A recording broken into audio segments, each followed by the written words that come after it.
You have to work to live. In some cases, work is life, not just a way to earn a piece of bread. Olivia remembered that from her childhood. She consoled herself with these thoughts when she went to get a job as a cleaner. Of course, it wasn't a prestigious job, especially for a woman with an education who was used to a very different way of life. But what can you do if that's the way things are? Yes, recently she was a successful and rich owner of a thriving business, which she raised from scratch. In addition, and in her personal life, everything was going as well as possible. A successful marriage to a man, maybe not so successful at that time, but intelligent and ambitious. She helped her husband to establish and promote his business. Everything was going great, and then suddenly sprinkled, and so rapidly that you will not think about the evil eye and the spoil and all sorts of devilry, which Olivia, as a realist, never believed in. Just business is business. Business is unreliable, something missed, and that's it. Not to mention her personal life. Everything began to fall apart after her husband's infidelity, which Olivia found out about by accident. She guessed by some signs, by vague rumors and glances of acquaintances, but she chased away unpleasant thoughts. And then she caught Austin with the girl in a situation that left no doubt. Divorced. She wasn't going to tolerate the betrayal, though it was very painful. But then the business fell apart. No sooner had she survived her ruin as came a new misfortune, even more serious. Her health failed her. At the examination, the doctor suspected a malignant tumor and began to go to clinics and centers. Having eaten up the rest of her money and strength, it was impossible to survive without a job, and Olivia could not go to some more responsible position. She had to deal with her health, and her state of mind was not favorable for finding a job. So she called on the phone, offered herself as a technician, and was called for an interview. Well, the salary is not bad, the schedule is free. I'm not going to mop the floors, am I? Yes, of course, I will not be Olivia, and they will address you, Olivia. Mop here. What should I do? You have to work, not play hard to get. When she entered the waiting room, she explained what she was doing. Just a minute.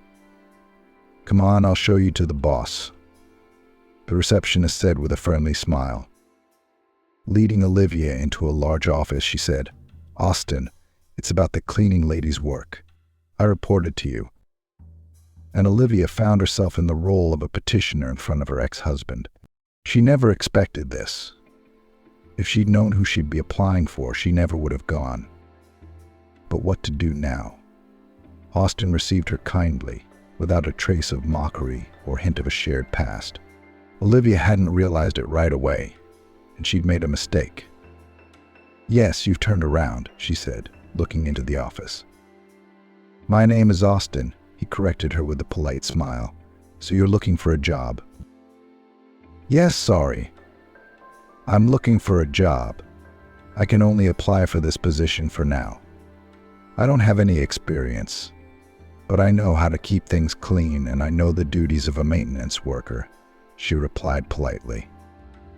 Olivia didn't mean to imply anything. The conversation immediately turned to business. The future boss familiarized her with some of the intricacies of the work schedule, wished her luck, and sent her to the personnel department.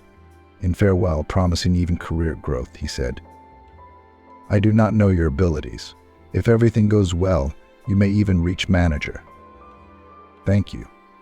I'm quite happy with that job, Olivia smiled. She didn't tell her husband about her health problems and the associated difficulties. It wouldn't do any good. She didn't want her ex-husband to feel sorry for her. He wasn't the type of person to sympathize with anyone. Olivia started working at her not very honorable and not particularly lucrative position. She didn't meddle, didn't try to be friends with anyone, didn't listen to conversations. And it was noticeable. But the fact that her ex-husband is openly disliked by the whole team, it was hard not to notice. From the scraps of conversation, she understood that he is condemned and for stinginess, That is directly called a cheapskate, and for pickiness, and especially for weakness to the female sex. That the current cleaner was once the wife of the chief, no one guessed. Therefore she was not embarrassed. That is, simply not noticed. And women often discussed Austin's personal life. He was still single, and everyone was sure he'd left his wife for some young secretary. Is that Sierra, one of the employees, caught on? He's already found one here. Madison was before her. He changes them like a glove. He wasn't even married then. I mean, who would put up with a guy like that? You can't respect yourself for marrying a guy like that. Sierra's the fool. She thought he'd marry her. Then she went around crying. Oh, aren't you ashamed of having affairs at work? It's all out in the open, and it gets to scandals. What do these men care about scandals? It's the women who cry, not them. He didn't force anyone. They're climbing all over him. And by the way, he made a move on me, but I refused, that's all. No reprisals followed. I'm doing my job. Such conversations in the female part of the collective broke out now and then. The men, of course, talked about other things, about how Austin promised to pay extra for overtime and cheated, that sort of thing. Olivia didn't really get into all that. It didn't concern her. She was trying to do a good job. That's what she saw her job as. And suddenly she began to notice that some people didn't like her work for some reason, or she didn't like it herself, and someone was trying to create problems for her on purpose. The identity of that someone was no mystery, but who other than Austin himself? There was no one else Olivia was really familiar with. Or maybe he was not acting directly, but through his employees, probably having given them the task of poisoning the woman's life in every possible way. And so it began. Cigarette butts would be thrown into the bucket of water used to mop the floors. Then the same bucket would be overturned, blaming her, and Olivia wasn't there. They say she put it in the wrong place, and then they go straight to the supervisor to complain. No, Austin didn't scold his ex-wife or take away her bonus, but he never missed an opportunity to reprimand her in front of everyone. Politely, of course, without getting personal, but so humiliating. Olivia tolerated it at first, realizing her dependent position.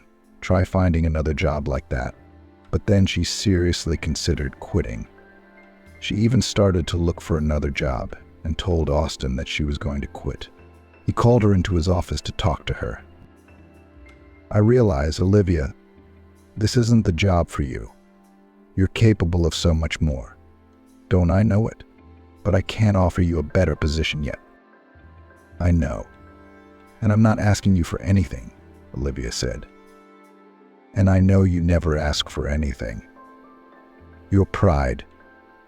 It's a good thing, though. So I can offer you not a position, but a small part-time job without any requests. Well, I mean, it's not a difficult task, well paid. I need a smart, savvy woman to meet with my competitor and become a kind of wife for an hour for him. Are you crazy? Olivia wasn't even offended, just surprised. Wait a minute. I may have misspoken. Of course I'm not going to set you up with him or expect you to do this man any favors. No, you're just going to meet him at an event. I'll introduce you to each other, and then it's up to you. But I need you to gain his trust and learn some of the ins and outs of his work. I guess so. Industrial espionage, Olivia grinned sarcastically. There you go again. First of all, no espionage.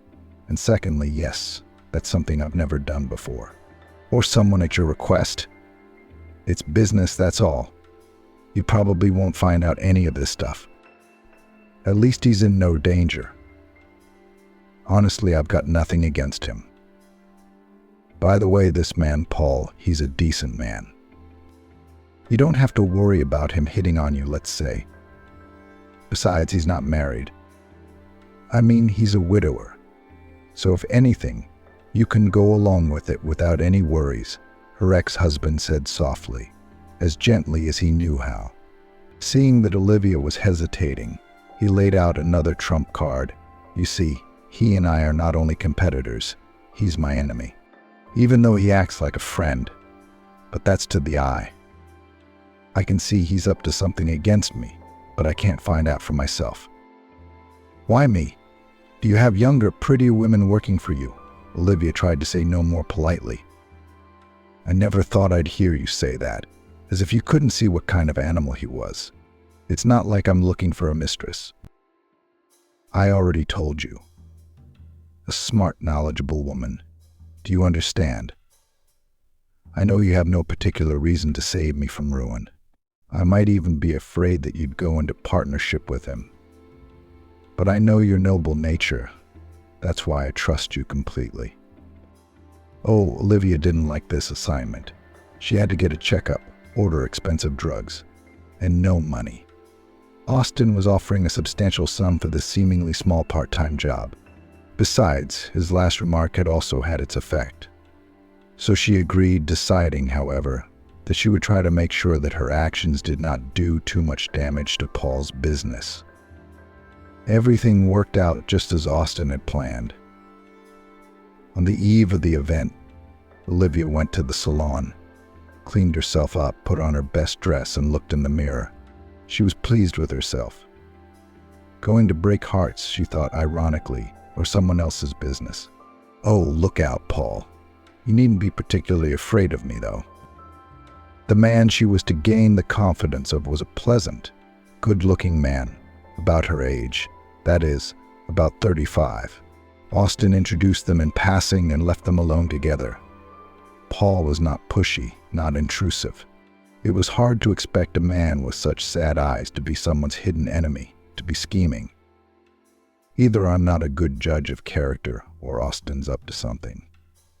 Knowing her ex-husband, I'd rather believe the latter, Olivia thought. She had been polite and attentive to him, but she was uncomfortable in front of him. He didn't even realize she'd met him for a reason. Olivia started a conversation not about business, but about personal matters. She told him she was divorced and out of business. It's hard on my own, but I'm going to restart.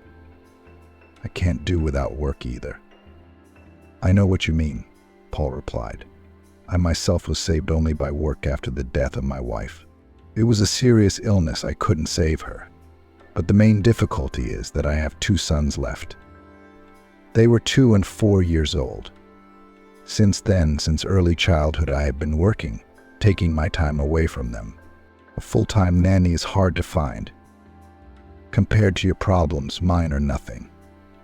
But I know I can't let this case go unattended for a minute. Your son's future depends on its success. Business is good, I trust. I've heard about your firm. I believe you're planning an expansion? Ashamed, Olivia turned the conversation back to business. Not for long, though. She wasn't going to squeeze Paul for the ins and outs of running his business. The 2 of them soon left the event under Austin's approving gaze. But, alas, she couldn't tell him anything new the next day. He's not the kind of guy who tells new acquaintances all his secrets on the first day, she told her ex-husband. I know. And yet, not a shadow. Have we agreed on the next meeting? Austin asked unhappily. Yes, but nothing special. I invited him to a restaurant. Maybe we can talk more frankly there. I hope so. Hint something about me. Maybe scold me for something. I mean, make him realize you're not on my side. Thanks for the tip. I'll figure it out, Olivia said. She didn't like it anymore every day.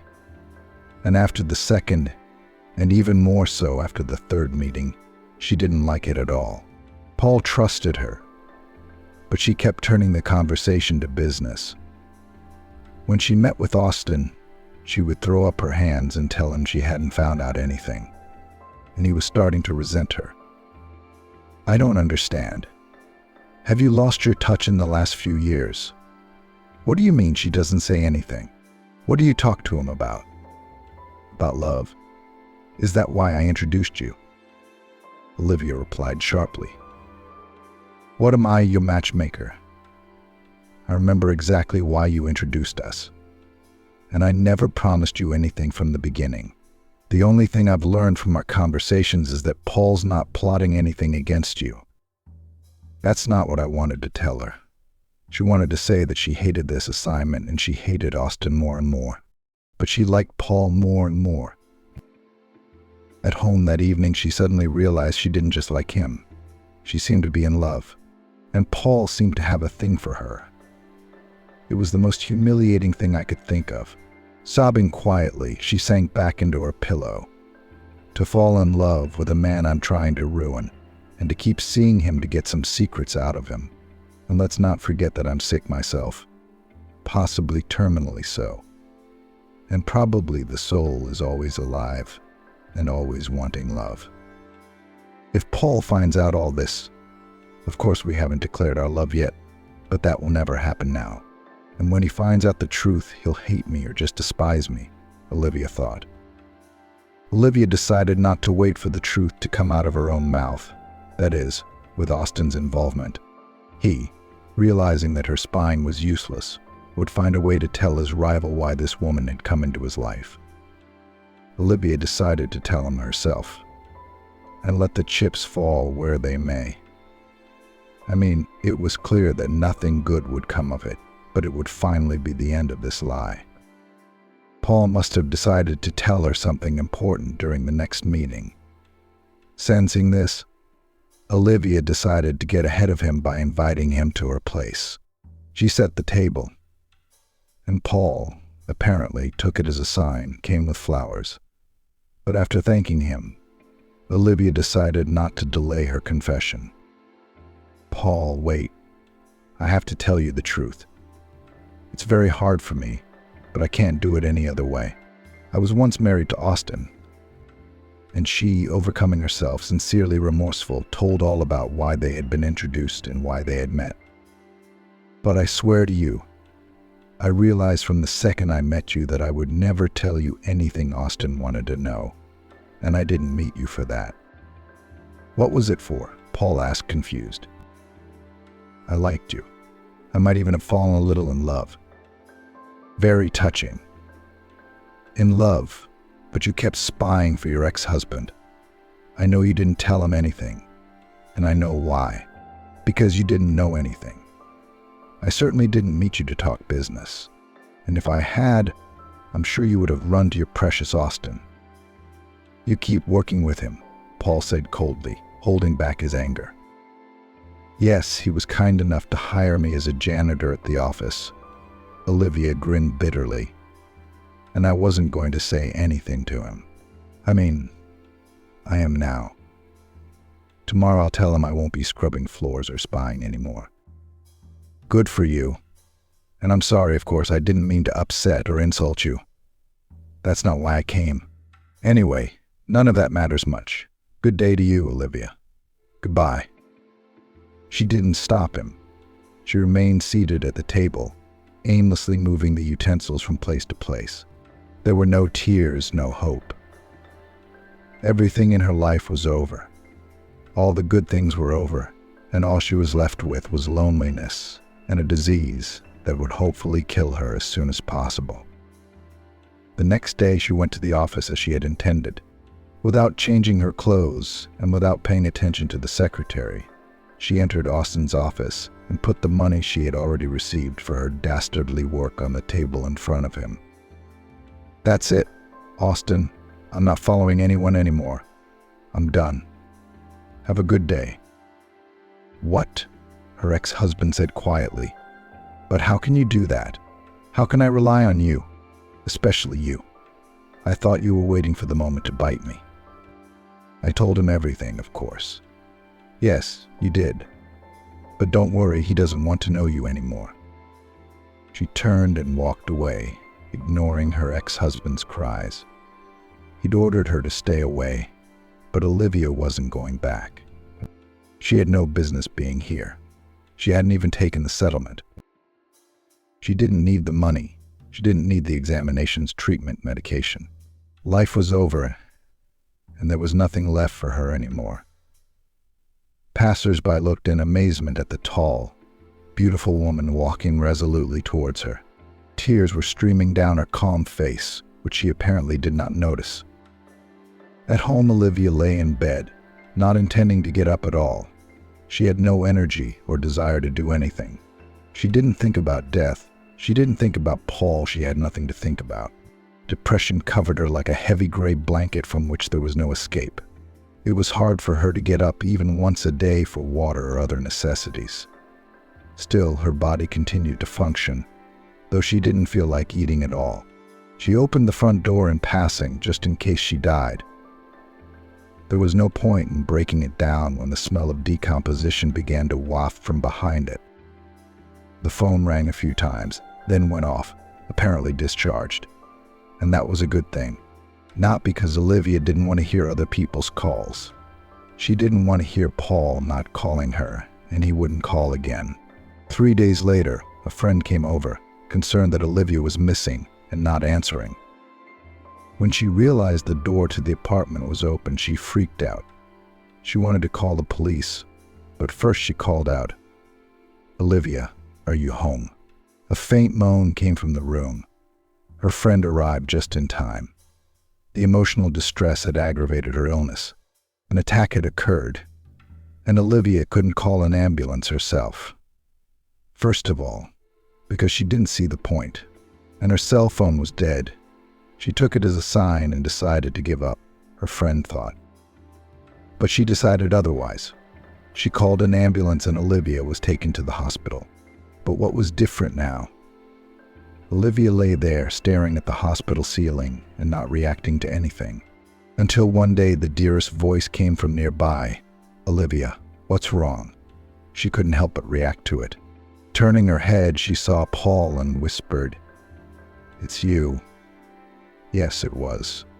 Her friend, after sending Olivia to the hospital, took her phone, charged it, and called the last of the numbers. Who was calling Olivia? It was Paul.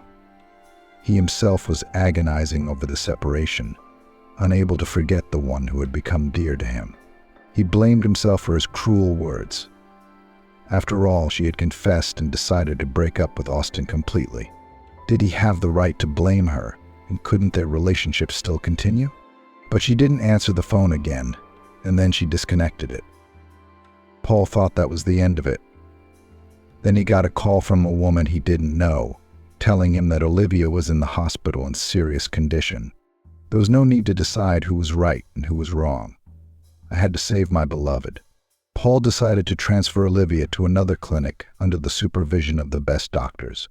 There she was given a full examination, as a result of which it turned out that Olivia has no oncology. Her tumors are quite benign and do not even require surgery. It is quite possible to do with an intensive course of treatment, to which the doctors immediately began. Olivia herself did. Having realized that Paul was with her, that he would not leave, that he loved her, she no longer wanted to die. She wanted to live, and her recovery was rapid. Paul visited her every day. They talked a lot. As soon as Olivia felt better, Paul proposed to her and got her consent. And after she was discharged, he took her back to his house. "If we're going to get married, why don't we start living together and prepare for the wedding at the same time?" he suggested. "I don't mind," Olivia said, kissing her lover. "Really, what are we waiting for? I realize that there are difficulties. I have children, but that doesn't stop you, does it?" It wasn't that Paul was embarrassed, but he realized that having 2 boys could be a serious obstacle. "I don't have children," Olivia answered. "I probably never will. But it's nice that you have them at least. I know I'll never be a real mom to them, but I can be a good stepmom, right?" "Yes, you can be a mom. I mean, you will be. I'm sure they will love you, and they really need a woman's affection. Although I'll admit, they're not easy kids. I'm telling you, babysitters don't get along with them. But it's one thing to be a babysitter, and another to be a mom. That's how he introduced Olivia to the kids. "Well, boys, this is your mom now. She's going to live with us and love us all." "What's your name?" asked Quentin, the eldest of the sons, who was about to turn 7. "Olivia," she answered softly. "So Aunt Olivia isn't a mom at all?" Quentin cut him off, and the youngest, Leslie, laughed. Olivia realized that her fears had not been in vain. The young woman who had been their nanny breathed a sigh of relief. "Well, then I can be free, Paul. I honestly don't have the energy anymore." "Of course, Kayla, I'll give you the check," he sighed and looked guiltily at Olivia. As she was about to leave, the former nanny shared her impressions of the marriage. "I congratulate you, of course. Paul is a wonderful man, but his sons are spoiled beyond belief. They don't listen at all. I've been a nanny for years, but I've never met anyone like them." "It's okay. I'll do my best for Paul," Olivia said. She was confused by the nanny's words. She wasn't a nanny herself. She'd never had that kind of training. She had no experience with children, and the boys seemed to have been trying to put her in her place from the first moment. They began their life together, happy and joyful with Paul, and rather difficult with his sons. No matter how much their father tried to explain to the boys that Olivia would always be with them and would always be their mother, that they should love her and respect her, it was useless. They tried to behave more or less decently in front of their father, but he spent a lot of time at work. When they were alone with Olivia, they were reminded that she was not their mother, and that they remembered their real mother perfectly well. Aunt Olivia was nothing to them, and they have no intention of listening to her, much less loving her. "Even when you and Daddy get married, you won't be my mother, but my stepmother," they said. "And stepmothers are all bad, and no one loves them." "Well, you may not love me, but at least you can obey me a little. It's not like I'm asking you for much, at least for Daddy's sake. You could behave better. He's the one who's upset, not me," Olivia urged them. "You can be as upset as you want and not ask for anything. We're not going to do what you say anyway, or listen to you. Our nannies are leaving and so are you. Daddy doesn't love you either. He only took you to watch us, and when he sees that we don't like you, he'll kick you out." Olivia listened to the cruel words and did not know how to answer. Sometimes she thought the boys were right. Paul would realize that she couldn't get along with his sons. "But do you want your daddy to always be alone? Is that a good thing?" she asked. "We're good and Daddy's good too. He has us," the boys replied. Olivia realized that they were still young, and therefore they were very uncomfortable with anyone who tried to interfere with their routine. She hoped that she would be able to reach their hearts someday. After all, preparations for the wedding were already in full swing. They were not going to have a big celebration, but it was necessary to celebrate the event. Austin, whose plans had been so unexpectedly ruined, was in the meantime accumulating anger. He was sure that his ex-wife still had feelings for him. Yes, perhaps she is very offended for cheating, for divorce, for taking her to work as a cleaner. But for sure she continues to hope that their relationship will resume. He, of course, had no such thought, but there was no harm in keeping her confident. That's why he'd asked the staff to do a little harassment for Olivia. In the meantime, he consoled her and even stood up for her. He truly believed that Olivia still loved him, and he tried to support her in that confidence. He'd been trying to support her in that confidence so that he could use her to solve some of his own problems. And how willingly she took him up on the offer. I mean, she hesitated for a while. Then she said yes. I'm sure she thought that after a successful mission, he'd come back and they'd be together. Women, even the cleverest of them, can be caught by such a simple trick. But this time he, Austin, wasn't the only player. Paul had been more successful in proposing to her. A turn of events Austin never expected. When he learned that Olivia was in the hospital, Austin was overjoyed. It had to be. God had punished her for her betrayal. Let's see what she sings now. And then it turned out that she'd moved in with Paul from the hospital. So they've decided to get married, and the wedding preparations are well underway. That made him even angrier, although everything seemed to be fine in Austin's personal life. He had a steady mistress, Cynthia. They weren't work-related, which was why she lingered by his side. This young and bright girl seriously hoped to marry Austin, even though she knew about his affairs. Yes, he tears up relationships with others with ease, but not with her, she thought. Cynthia was sure of it, and that was why she didn't notice that her lover didn't even think about it. Though he did keep her confident that someday, maybe they would get married, since Cynthia had nothing to do with his business. He was often frank with her, and in the state to which the news of Paul and Olivia's imminent marriage had put him, he especially needed someone to be frank with. Yes, darling, he bragged, I brought the couple together. But who knew it would be like this? It's Olivia. She's still pining for me, he said, indignantly. Of course, who wouldn't love you? Cynthia agreed. Imagine what a shock your divorce was to her. Not just the divorce, my dear. She's literally broke, and she still hasn't realized that I set it all up. I put my people in her firm, and with their help literally left her penniless. What do you think? I had to prepare for the divorce. And I had a feeling it wouldn't be without it. Austin bragged, who liked the naive flattery of his mistress. She was trying. You're so cunning. I didn't think so. Didn't you feel sorry for the poor thing, giggled Cynthia, sincerely hoping that she would not suffer the same misfortune. What was there to pity? I knew I'd meet you, said her lover, hugging her.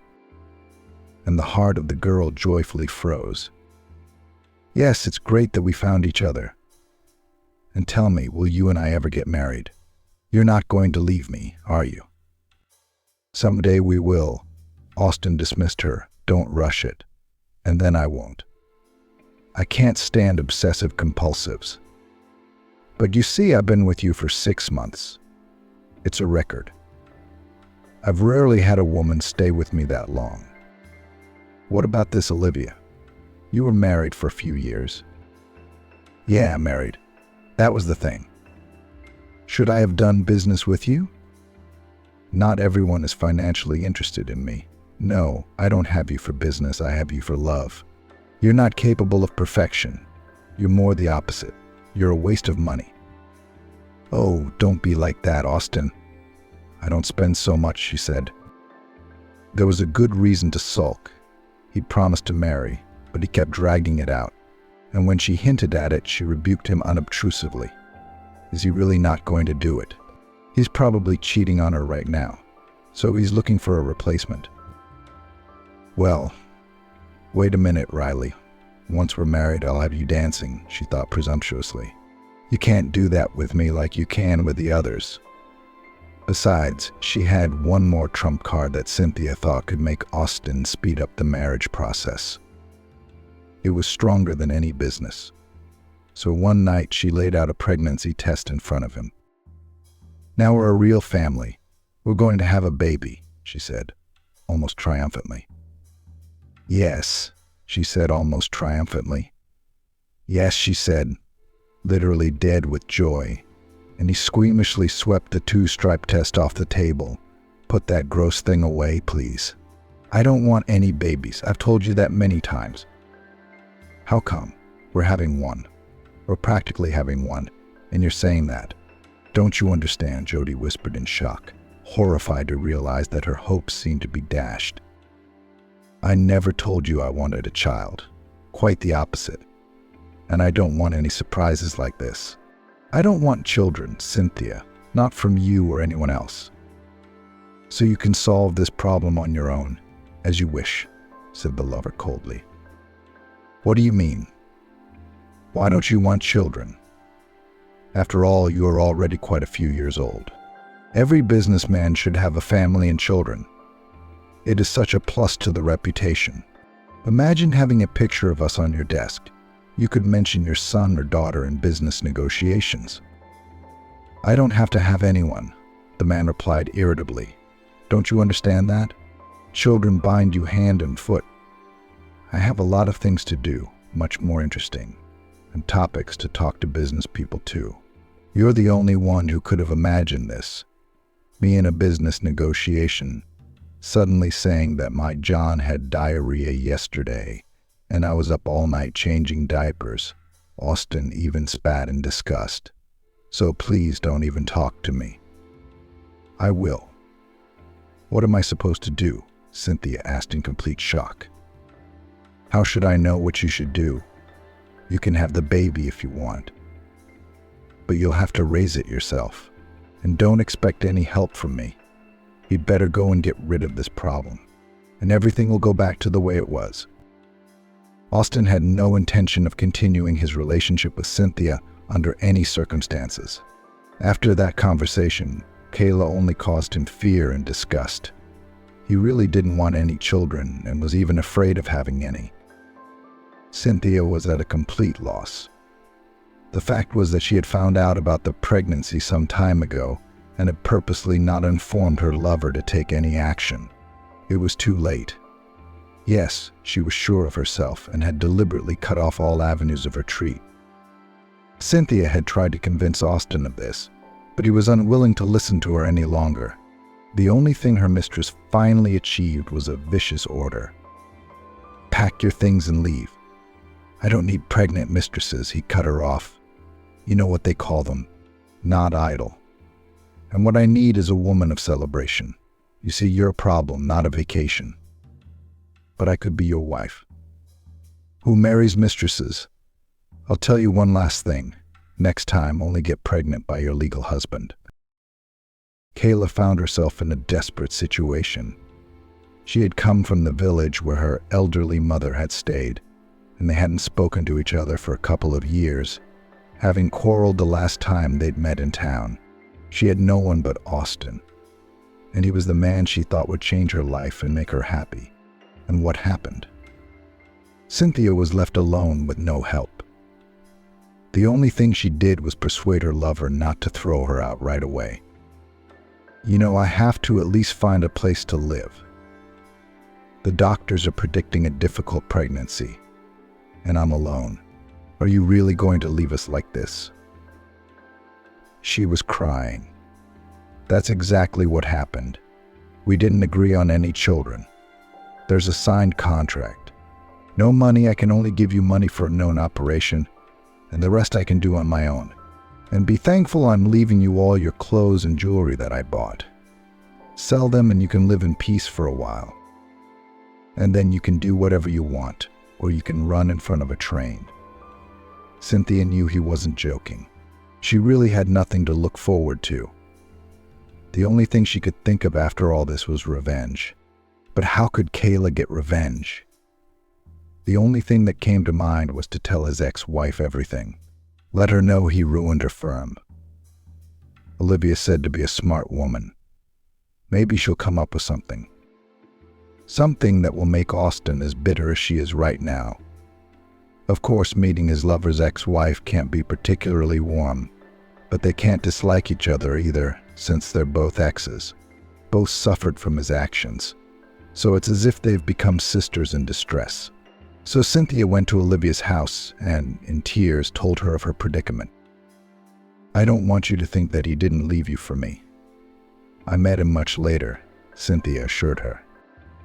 Yes, I know what you're saying, and I realize he didn't leave you for anyone. It's just that he had a mistress, or several. I found that out, and I left on my own. Yeah, he had mistresses when I was alive. But that's not really what I'm thinking about. You've already forgotten that period of your life. I'm in a very bad place right now. I had an ultrasound. They say it's a dense pregnancy. There'll be 3. What am I going to do alone with 3 kids? Yes, the situation, agreed Olivia, but I do not understand how I can help. I don't think I'm asking for financial help. I'm not crazy. I'll manage on my own somehow. But you realize now, I hope, how much I want revenge on that bastard, Jody said firmly. And don't you want the same? I mean, he's been so mean to you, ruined your whole business. Revenge might be a good thing, Olivia agreed without much enthusiasm. But is it worth the time?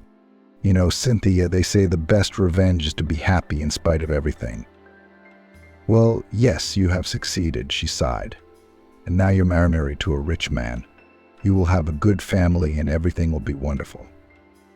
Do you have any relatives? Olivia asked sympathetically. What relatives? My mother is from a remote village, but she threw me out. She won't admit it. Just because I'm living with a married man. And I don't want to go to the country. So now the greatest happiness for me will be to avenge the scoundrel for his shenanigans. There was a determination in her that frightened Olivia a little. But how are you going to do it, Cynthia? I hope you're not planning anything illegal. On the contrary, she exclaimed, I want to restore the rule of law. He took the firm from you illegally, didn't he? Didn't he? Well, practically. But it's a past case. And it's a complicated story. But okay, I'm not going to get into it. I wouldn't understand it anyway. But you will. Here's what I'm thinking. Austin thinks I'm just a simple chicken. That's why he didn't hide anything from me, including the code to his safe. Especially since he doesn't just keep money in there. He keeps some papers. I really don't understand anything about these papers, but if I bring them to you, you'll understand and you'll be able to expose him. I don't think he's just fooled you. I think he's fooled a lot of people. Well, maybe it would work, Olivia agreed, realizing it wasn't the most noble thing to do. But it wasn't the best thing to do to them, either. So they did. The next day, Cynthia brought Olivia the documents stolen from Austin. She looked them over, consulted with Paul, and he looked them over and said, Yeah, that's some pretty good dirt you got on your ex-boyfriend. I always knew Austin wasn't known for his integrity, but this is something I didn't even expect him to do. Well, we should teach him a lesson, of course, so that, first of all, he understands how to treat a woman, and secondly, how to conduct business without deception, and such behavior should not be ignored. From that moment on, Austin's problems multiplied and multiplied, and he didn't know what to do about it. And what could he do in light of the fact that his reputation was irrevocably ruined? What was the reason for this? There was no guesswork. The documents were missing, and if they were taken more seriously, he could face a criminal record. But he couldn't find Cynthia and ask her who she had given the stolen goods to, or at least curse her for it. And there was no time for that. He had to save something. He couldn't. What's there to save? Everyone looks at you as an enemy and is ready to take your life. So I shouldn't have been surprised that his business was in total disrepair. And in the end, Austin was happy to sell Paul, his nemesis, the firm, for nothing. What could he do? If he hadn't sold, things would have been much sadder. It happened just before the wedding of Paul and Olivia, and the company became a kind of gift to the woman for the wedding. Olivia became the owner of the company again and hired Cynthia. She refused, doubting her abilities, but Olivia convinced her. Suit yourself, but you have to work now. And if it's too hard, you can always take a sick day. But you'll have a paid maternity leave, and you can get all your benefits without any problems. Besides, you need something to live on. You know no one's planning on supporting you anytime soon. Cynthia had to agree. Although Kayla was getting more and more anxious as the maternity leave date approached, the impending birth frightened her. Can you believe it? Olivia and triplet? How's it gonna go? I'm scared to even think about it. Oh, I don't know, my dear. I've never had one. And now I don't know how I'm going to cope with the 2 kids I have. It's hard with them. I won't say anything, but it might be easier with your own family. Will it be? You already love them, Cynthia sighed. I'd love to see them, to hold them in my arms. Alas, Cynthia's dreams were not to come true. She never saw her babies as she died during childbirth. It was a serious shock for Olivia, too. After all, she, in fact, became the only friend and even almost a relative of the unfortunate young mother. Now it was she who had to take on all the sad worries of the funeral and the children, too. After consulting with Paul, she decided not to abandon the babies. I want to adopt them. I mean, 1 to adopt, 2 to adopt. I can't leave these kids in an orphanage. You know, Austin won't be involved. Their mother lives in the country somewhere and doesn't even want to know about her daughter. Well, I'm the one who should. What do you say? What can I say? Let's take it. Where there are 2, there are 5. That's how the fate of the newborns, who were orphaned at birth, was decided. Of course, they couldn't be taken home right away. They were born too small and had to stay in the hospital to gain enough weight and health. Paul's older sons were told that they would soon have 2 sisters and a brother. The boys did not immediately realize the full meaning of the news. They took it without much enthusiasm, but also without grief. Well, they would be and they would be. Maybe they thought that the children would immediately become their peers. They realized only when the children were brought home. They were still very small, helpless, and Olivia had to devote all her time to them. But she was happy, because for the first time she felt like a mother for real. Quentin and Leslie were different. First of all, they were already big, and secondly, they didn't treat her in the best way. Olivia knew it was silly for a grown aunt to resent her children, but sometimes she cried secretly, out of resentment. It was different now. The children needed her every minute, and she believed that when they grew up, they would love her as their mother. Paul had been a little wary of his new fatherhood at first, but he quickly became attached to the babies and grew to love them. He even liked the new bustle of the house, the wonderful smells coming from the babies, and their helplessness, the changes that were happening to them every day. Who didn't like the situation was Paul's older sons. The boys seemed to be just coming to terms with their stepmother. Suddenly, Olivia tried to prepare them for the arrival of a new brother and sister, convincing them that nothing would change for them. They would still be their own, loved ones, but she didn't do it in the best way. The children seemed to agree in words, but Olivia could see their unreconciled looks of discontent. The children gave their disagreement a voice when they were alone.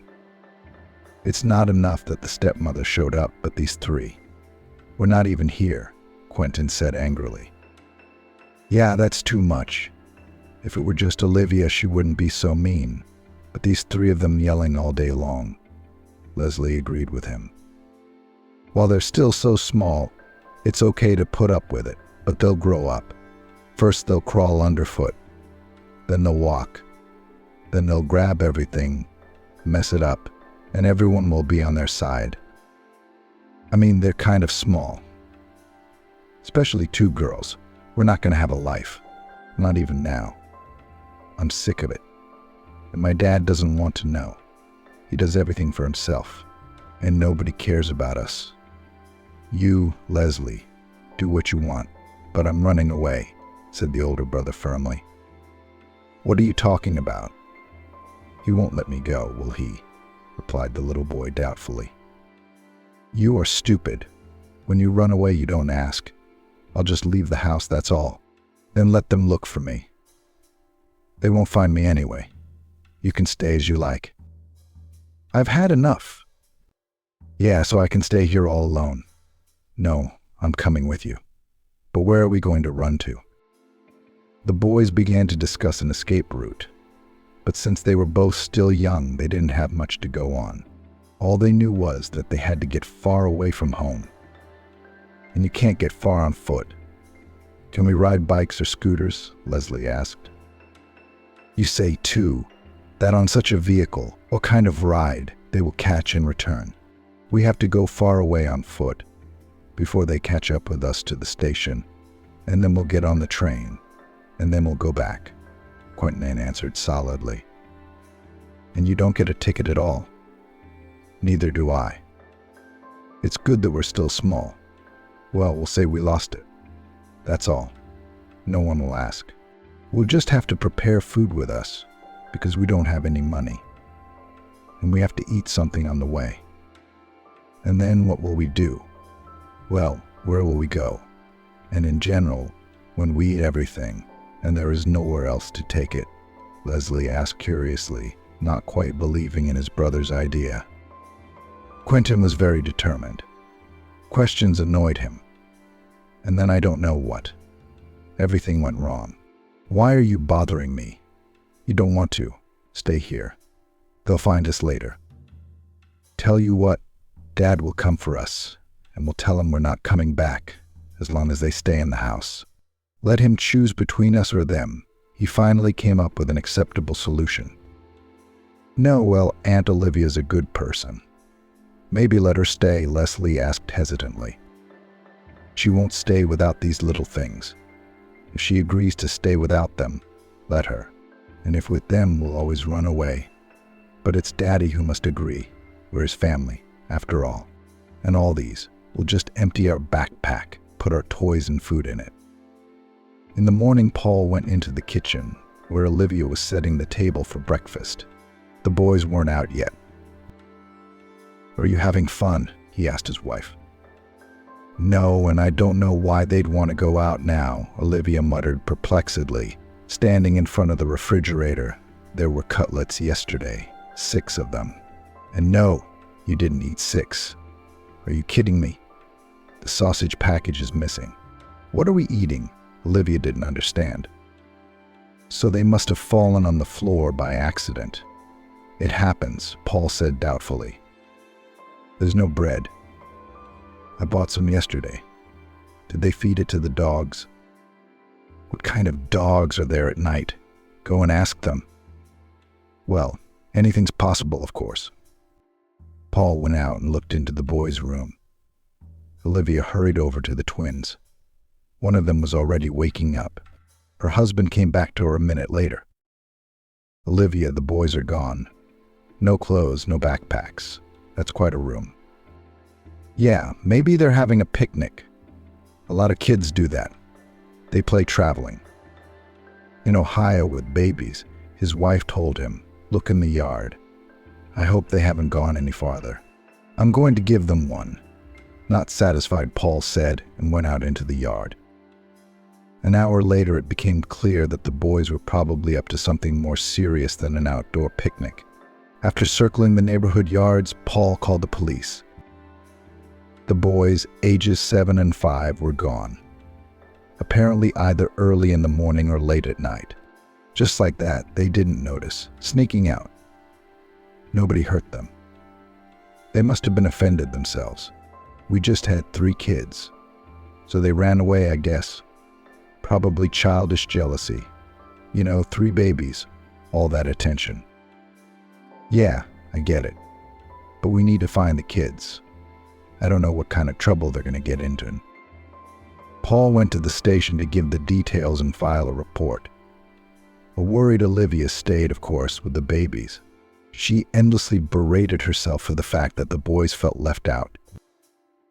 Oh, I probably shouldn't have gotten involved in your life, she said to Paul, who had already returned home and was waiting for news about her sons. I'd have made it on my own with 3. Now I have every opportunity. I should have thought Leslie and Franklin would be offended. Olivia, stop it. You've been great with them. Why would they run away? 3 babies is kind of interesting, Dad disagreed. No one was crying. Did the babies cry?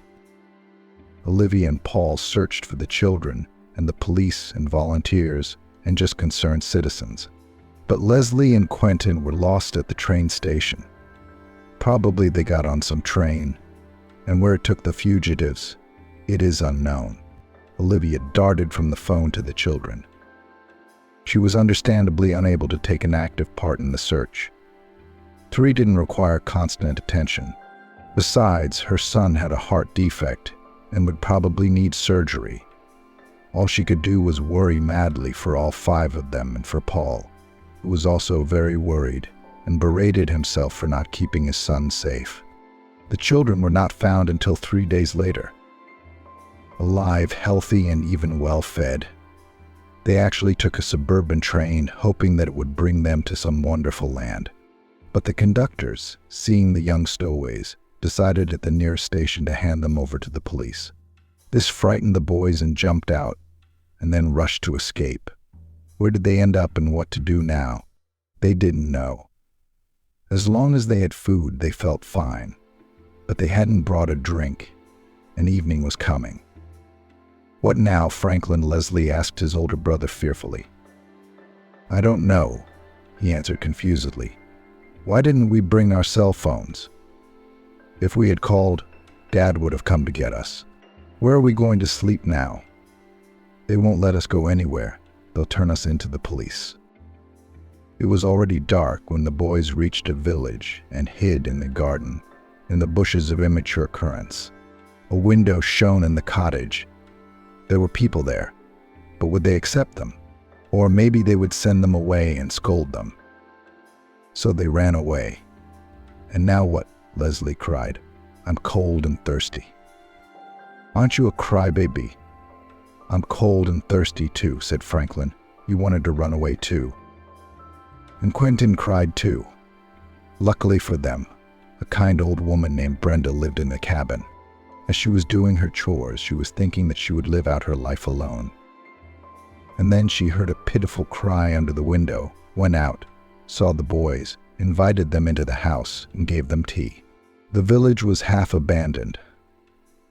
There were no authorities there, and no means of communication to report that there were children in the village who had run away from the city. We had to go to the central manor. But the next day it started to rain. "How can you walk here?" The rain passed, but the road was washed away, and it didn't get any easier.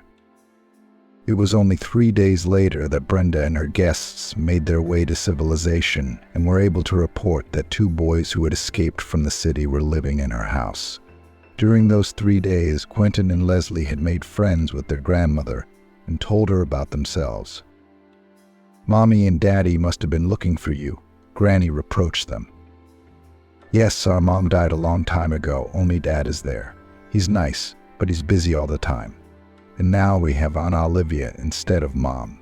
She seems nice too, but she's got 3 kids screaming all the time, and they can't get enough of us." "That's what I'm saying, heartless. Why don't they help their mother? Even though she's not your own, she's still your mom. Pump the babies, give them a pacifier, sing a song. Everything would be easier for Mom, and she'd have time for you. But you're just running away. You should love your family. It's easier for you to live together. Isn't it easier to live with strangers? It's all right, you've come to me, but people can be evil." The boys absorbed their grandmother's wisdom and cried. They missed their dad and mom, and even their little sister and brother. Soon their father came to pick them up. He didn't scold. On the contrary, he hugged them and was glad they were okay. Thanking Brenda, he tried to give her money, but she refused. "Oh, don't. What's that? What did I spend? At least I got to live like a human being, with grandkids. It gave me 10 years of life. What's it for, really, this life? If only they'd come to visit when they're here with the little ones. Daddy, let's take Grandma home." Quentin and Leslie began to beg.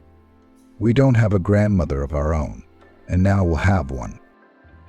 Come to town with us." Come on, let's go." Paul offered to stay with us, "as long as you can. If you don't like it, I'll take you back, or even stay with us. You see how much trouble these fidgeters are." So Brenda gave in, packed up, and went. She was bored alone in the village. It's all right in summer, but in winter, so she made up her mind, not knowing what awaited her in the city. When they arrived home, the boys rushed to Olivia, calling her mother, apologizing and promising to help with the babies. Paul introduced Brenda to her as their future nanny and ushered her into the nursery to get acquainted.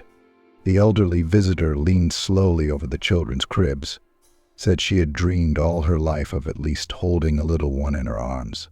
Then she raised her head, wiped her eyes, and only then noticed the small portrait of Cynthia on the wall. "Cynthia," she said in surprise. "You know Cynthia?" "That's their birth mom," Olivia said. "Do you know her?" "That's my daughter," Brenda exclaimed, clutching her heart. "She's dead." "I didn't know." "They're my own grandchildren." Yes, she'd lost her daughter for good, but she found her grandchildren, the meaning of life. Of course she stayed, helped to nurse the little ones, and did not forget about the older children, thanks to whom she found a family. Olivia was happy. It was necessary to turn her life so. Having never given birth, she became a mother of 5 children, a happy wife, and again owned a business, which she was able to do, although not in full, but still engaged. After all, now they had a reliable nanny, and the unhappy past could be forgotten. But suddenly it reminded of itself. One day, reluctantly, Paul said, "You know, Olivia, I met your ex-boyfriend on the street. I didn't even recognize him. The poor guy's in a bad way. Why would he be mine? Anyway, he's probably faking it. I mean, he likes to pretend. I'm sure he's doing fine." "Didn't you ask about the kids?" she said. "No, of course not. You can tell he's down. He's a heavy drinker. I don't know how you'll react to this, but I offered him a job as a janitor on our farm. At least let him work. Maybe it'll help him come to his senses." Well, maybe. It worked for me. Austin wasn't helped by the job Paul offered him. He got the job and even started working. But since he didn't give up his old habits, he did more harm than good. He worked mostly drunk, was rude to employees and customers. As a result, I had to fire him. So he never found out that the woman who loved him died, giving birth to 3 children. They don't need to know about a dad like that, Paul decided. And he doesn't need to know about them, or he'll never get rid of them for the rest of his life. And it was the right decision.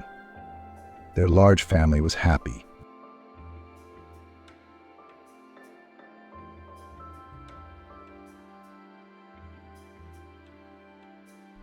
James walked slowly up the white, worn steps.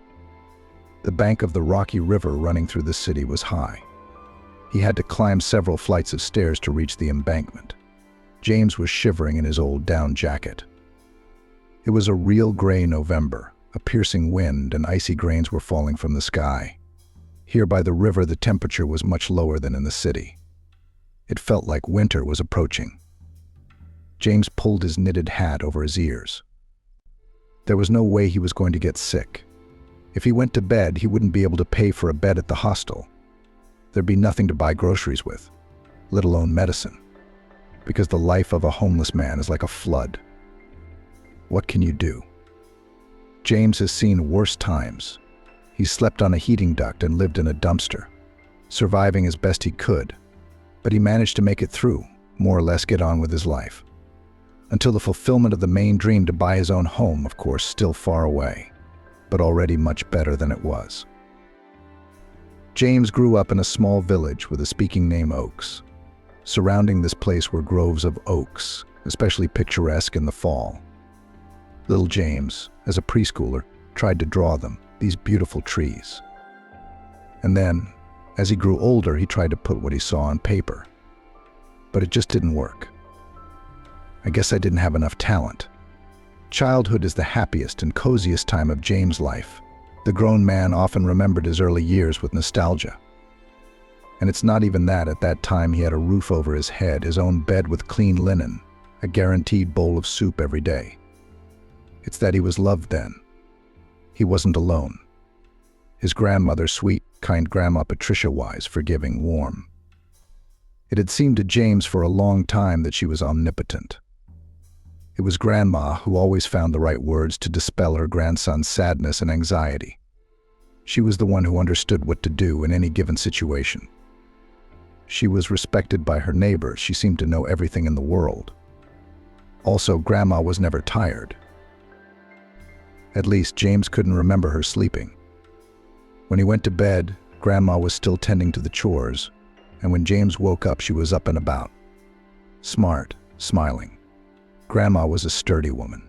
Tall, statuesque, energetic. She could not sit idle, always found something to do, worked, maintained the household, and raised her grandson. Yes, a grandmother. This woman did not look like a gray-haired old woman in a sharp scarf. No, James's grandmother was still young, just as he remembered her. Energetic, active, businesslike. Later, James missed her gaze, her warm embrace, her gentle, soothing voice. He sobbed at the impossibility of changing everything. Blaming himself, screaming helplessly into the void. Hopelessness. That's how James would characterize his state of mind.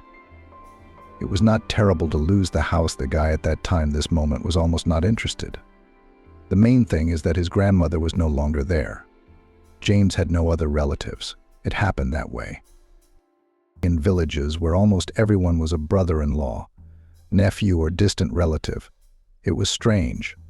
But what could be done? Grandmother Patricia had come to Oaks as a young girl after her husband, whose name was also James. Grandson was named after his grandfather.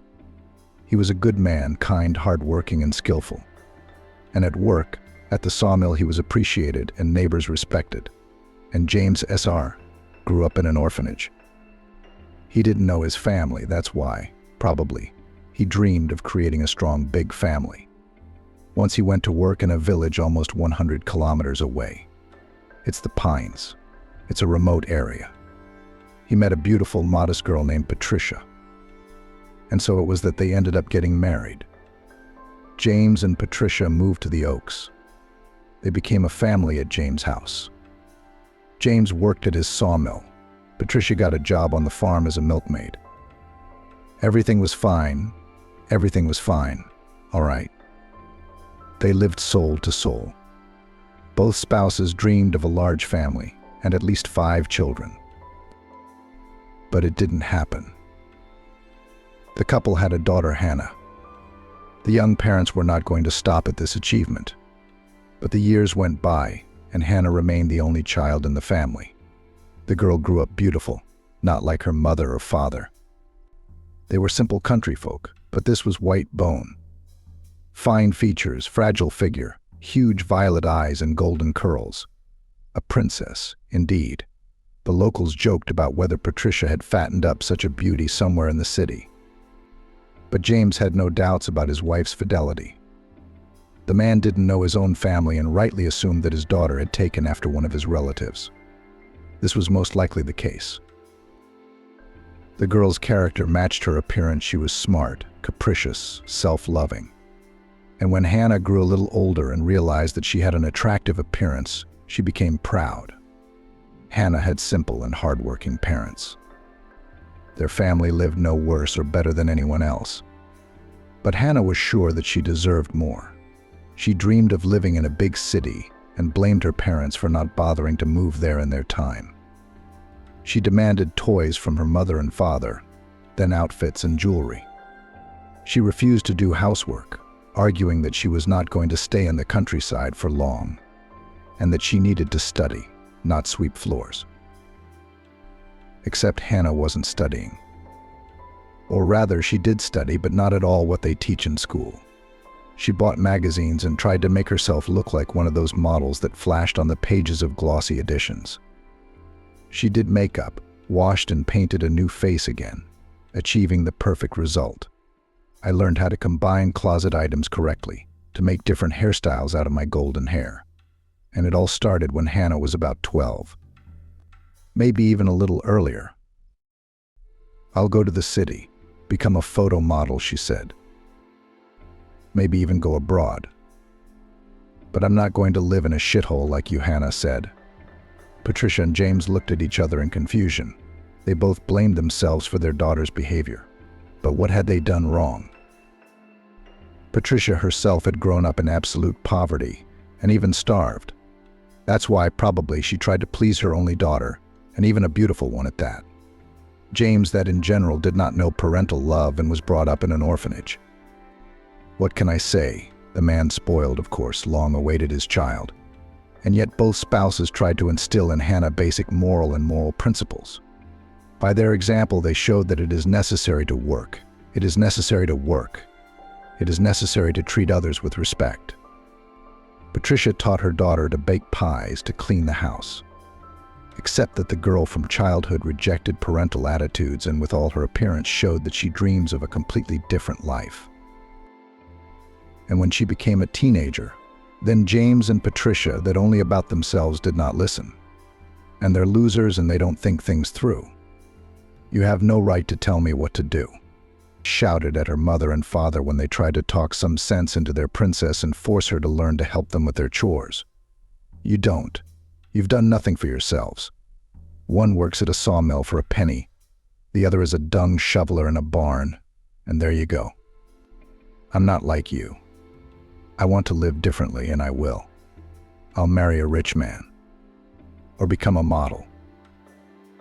Who'd marry you, you inept girl? Her father tried to talk some sense into Hannah. You can't cook or clean. Your mother still takes care of you. Don't worry about that. I'm not marrying a village idiot. I'm marrying a rich man. They have servants for all that, answered Hannah. Her parents could not change her mind. She became more and more capricious and more angry. She didn't want to study. She didn't help at home. All she had to do was to look at fashion magazines and spend time on the street with her friends. By the way, Hannah had plenty of admirers on the street. But how could such a beautiful girl? And it was not only boys' classmates, but also grown-up guys. That's what scared Patricia the most. They had conversations with her daughter. She just laughed in their faces. James tried to be tough, locking his wayward daughter up at home to keep her out of trouble. But Hannah always escaped, either through the window, or she got a moment when her mother and father were distracted and ran out the door. She wanted company, wanted to see admiring glances, to hear compliments. All this fueled her faith in herself, her confidence in her own irresistibility, even more convinced that she was worthy of some mythical, better life. And in another life, Beauty dreamed of getting to the other life easy way. Studying at school and then at university, she was not interested.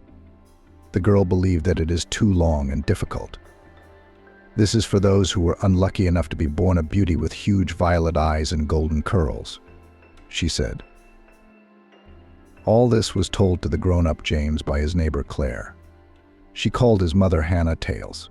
His grandmother, on the other hand, never spoke ill of his mother, only sighed at her fate. Well, she also blamed herself for missing her daughter somewhere. Not looking out, James recalled. Claire, on the other hand, cut the truth straight and didn't try to soften the edges. Your mother's a beauty, I can't say. But she's lazy. And she wasn't very bright either. She wanted to fly high. She didn't have the brains to do the math. And so it turned out the way it did. It wasn't her grandmother and grandfather's fault. They did everything for their daughter. They're good people. It's probably just genes from Henry's family. That's why he grew up in an orphanage. Who puts their kids in an orphanage like that? Misguided. And only people like Hannah. If it wasn't for Grandma, you'd have had to grow up in an orphanage too. Hannah was barely 18. She ran away from her parents' home. And not to study in the city like many other village boys and girls, but after her fiancé, a guy from the city, a student, and a local boy, came to visit them once in Seneki. His friend had come to see his parents, so he brought his fellow student with him. The groom's name was Ethan. He was also a student at the university and already drove his own car. His father had given it to him for his coming of age. Ethan was handsome and stylish, just like an actor from a youth show. Naturally, Hannah immediately met him. The village beauty charmed the young man. They had an instant romance. But Ethan took Hannah to the city. They started living together in his apartment. Ethan was studying, Hannah was a housewife. She didn't even study to get a foothold in the city. Cooking, scrubbing floors, that's all she did. Ethan and Hannah lived a well-to-do fun life thanks to the young man's father's money going out to clubs and restaurants, even traveling. Naturally, James went to the city and tried to bring his wayward daughter home. He understood where this was going, but she flatly refused to go, and there was nothing he could do. Hannah was already 18, so she had the right to run her own life as she saw fit. Hannah had spent too much time in the village. Her parents got her a job as a clerk in the local store, since she didn't want to study. She lived a miserable existence, dreaming of a beautiful life. She was angry at her fate, at her father and mother, at the local village boys who could not fulfill her dreams. What kept her from running away to the city, even to nowhere, were her parents. They were endlessly urging her to get smart, lecturing her, controlling her adult daughter, explaining it all with fear for her future. Hannah would have run away from them without a shame, but where and on what money?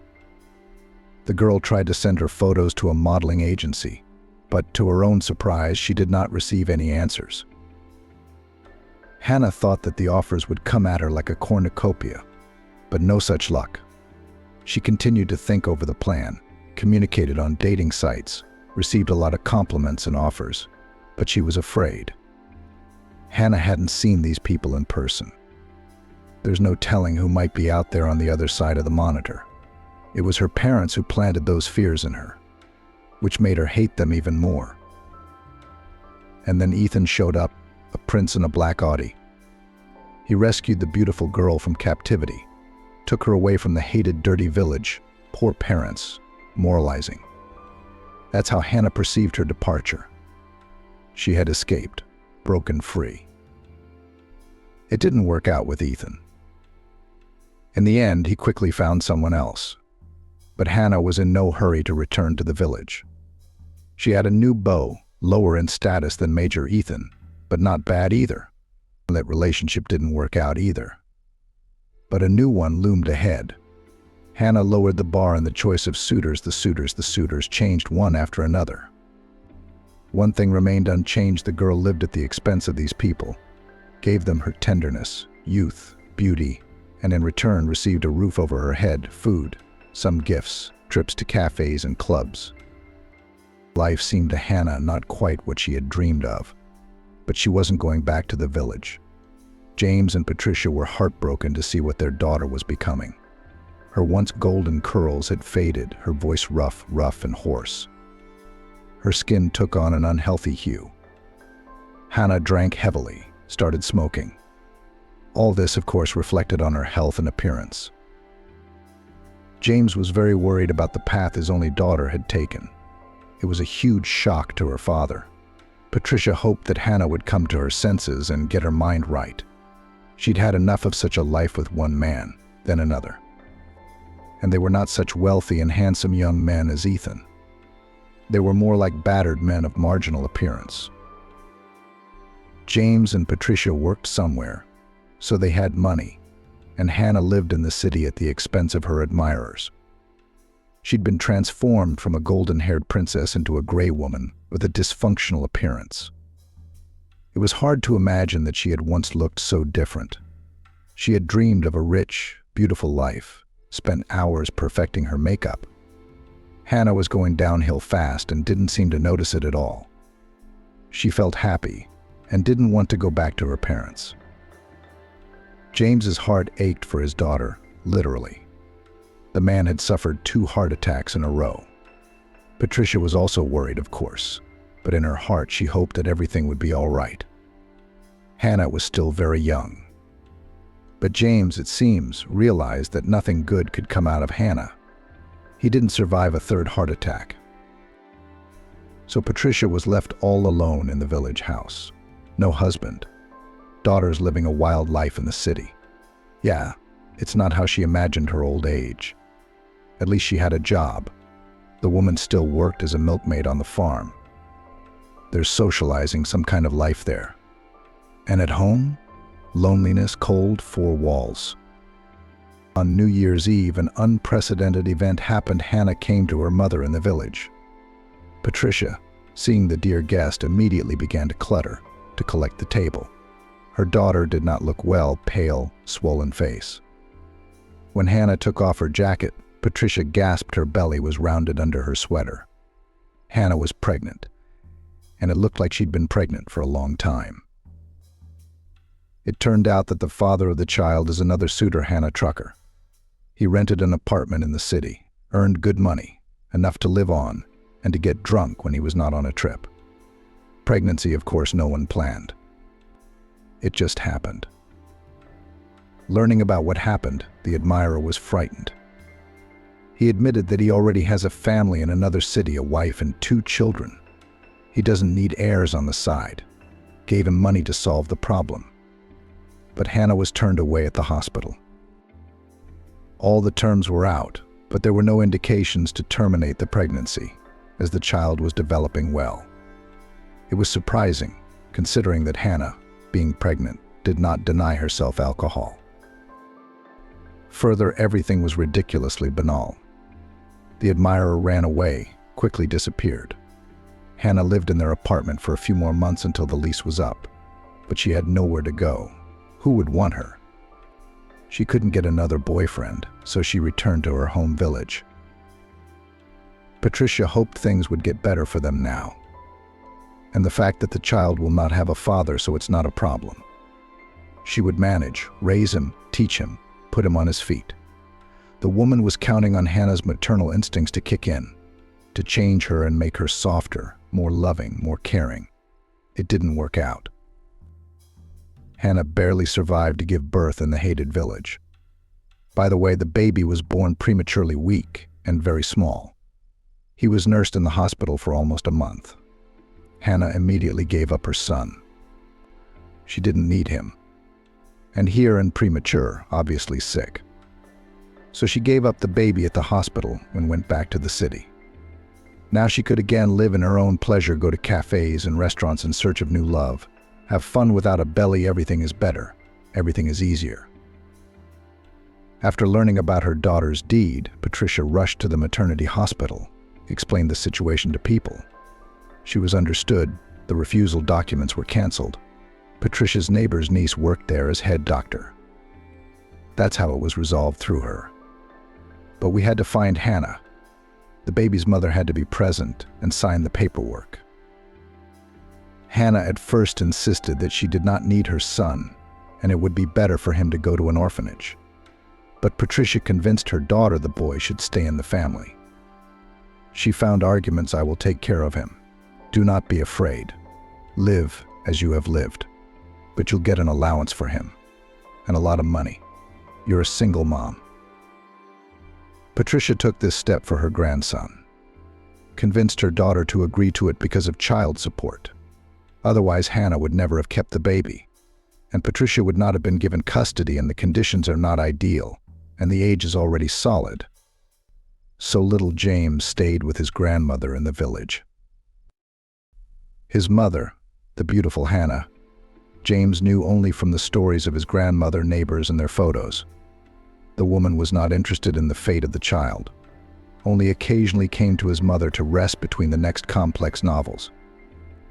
A vague image remained in James's memory, a woman who smelled pungent, hoarse, unpleasant. She was yelling at his grandmother, demanding something, and little James was scared. But of course he couldn't remember his parent well, because Hannah had died when he was barely 4. Another roommate in a drunken brawl did not calculate forces. That's how Hannah's life ended quite naturally. His grandmother told James many times that she had survived that period, after Hannah's death, only because of the little grandson she had to take care of. They didn't have much money, times were hard, and a milkmaid's wages were not luxurious. But James considered his childhood happy, energetic, strong, caring grandmother, friends, soft bed, the aroma of pies and fried potatoes. Yes, James did not have an expensive computer, game consoles, branded sneakers, what is considered the ultimate joy for teenagers. But he never went hungry or wore rags. James tried to help his grandmother with everything. Growing up, he realized that life at home and loved one was not easy. Restless boy tried to please her as much as he could. True, to study well did not work. Grandmother engaged with him, tried to explain complex topics, but did not add up something in his head. And that's it, said the neighbor of the grandmother, Claire. That's because Hannah drank while she was carrying him. They were sitting in the kitchen drinking tea and thought James couldn't hear a thing. Yeah, but who cares? Grandma waved her hand. The main thing is that he's healthy, strong and kind. Not everyone has to be a scientist. And James will find his place in life. He's so handy. Like his grandfather, I suppose. James was really good at fixing things, making things that's him. And no one taught him how to do it on purpose. He watched other people do it and picked it up on the fly. Not like math. By the time James finished school, the financial situation of their small family had completely deteriorated. The farm paid a pittance. His grandmother's pension was also very small, especially compared to the ever-increasing prices.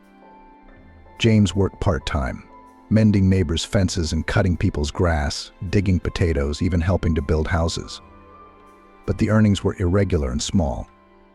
With those grades in the certificate, James had no sense to think about college, let alone university. But the boy still decided to go to the city. There are more opportunities to earn money there, to settle in life. And his grandmother needs financial help. She's been dragging him down so much already. Go, Patricia said yes. You're a serious guy with a backbone. I'm not as worried about you as I was about Hannah. You won't be lost. You won't go off the straight and narrow. Just be careful. You're still young, and there's so much danger out there. Don't worry, Grandma. James put his arm around his grandmother's shoulders. Everything will be fine. I'll go to the construction site as a laborer. I can knead cement, lay bricks, and plaster and paint. I'm a jack of all trades, in general. I'll definitely find a use for me there. I'll earn for an apartment, and I'll take you right away. Grandmother smiled, but her eyes were still sad, even though she'd said James wouldn't be lost. She must have had a premonition of trouble. The city stunned James at first. Crowds of rushing people, streams of cars. No, the boy, of course, had been to the city before. But it was one thing to come with his grandmother to do some shopping or file some paperwork, and quite another to be here for a long time alone, to become a resident of this noisy metropolis.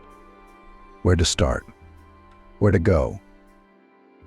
James found several advertisements in advance back in the village. At the construction site often needed workers. So he decided to try young, strong. This guy was gladly hired to build another supermarket. The object was almost ready. Finishing works were left. The crew was running out of time. They needed helpers. James fit the bill. He was even provided with accommodation, a caravan hut. True, he had to share it with the workers, but it was nothing, but it was free. Having received the first money, James immediately rented an apartment. He wanted to start looking for a new job, but the job found him. One of the workers, who lived with James in the apartment, called him to the new object. They'll pay well, the bearded man assured him. As soon as we get the results, we'll get the money. James didn't object to this settlement scheme. He had money saved from his previous earnings, so he didn't worry about what he would have to live on all this time.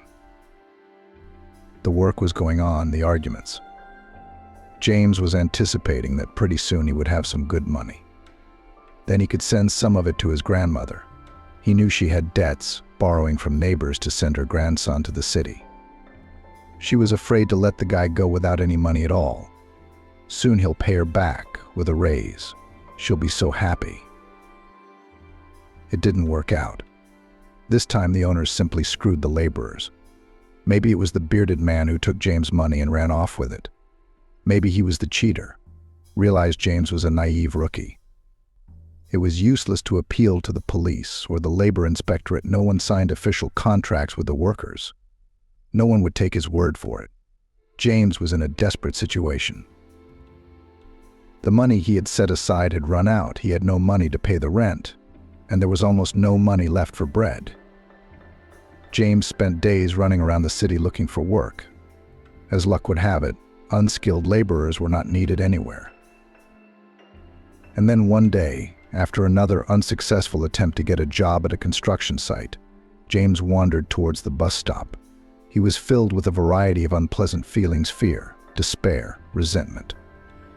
And then someone called out to him. "Hey kid, are you looking for a job?" James turned around. Behind him stood two guys about 25 years old, tall, tanned to black. They were construction laborers. They work on the street, hence the calluses, the tanned faces, and the broad palms, glowing with mud. "I'm looking," James nodded. "And just because we need help. It's not a big deal. Just one thing to unload into a car. But the pay is good." A doubt crept into James's soul. What if he was being deceived again? He didn't want to step on the same toes again. He wanted to try to get an official job. But there was no way out. He had to stay in the city to find a job. You gotta pay rent, you gotta have money for food. So he decided to take a risk. "I'm with you," he said. "All right," replied the man. "So we'll meet here tonight at 11 o'clock. 11 o'clock tonight, James clarified, and it seemed strange. Why so late?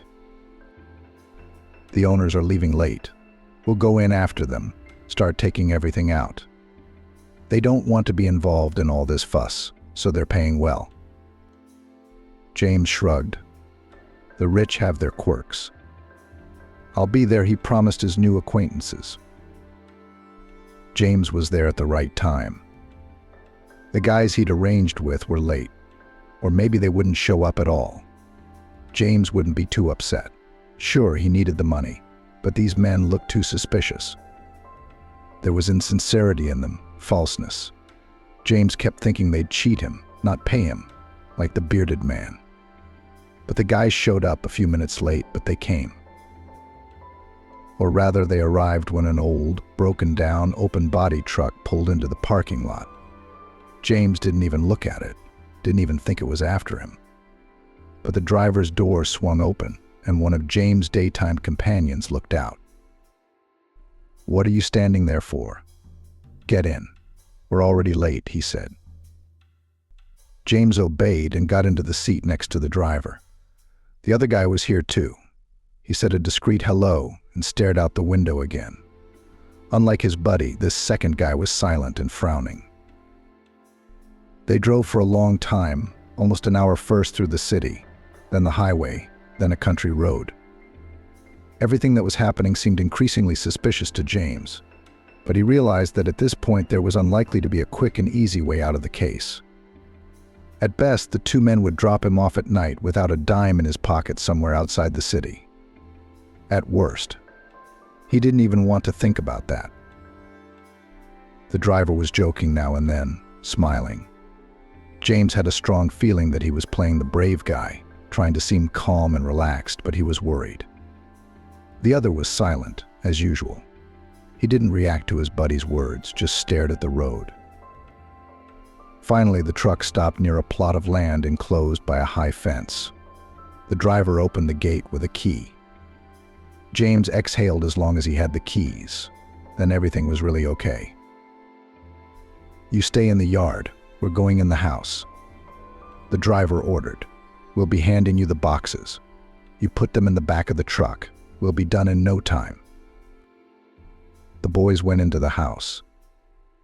James noted that they also had a key to the front door. It was silent and dark, the kind of darkness that only happened in the countryside. Large stars peered down from the sky. James involuntarily admired the night sky.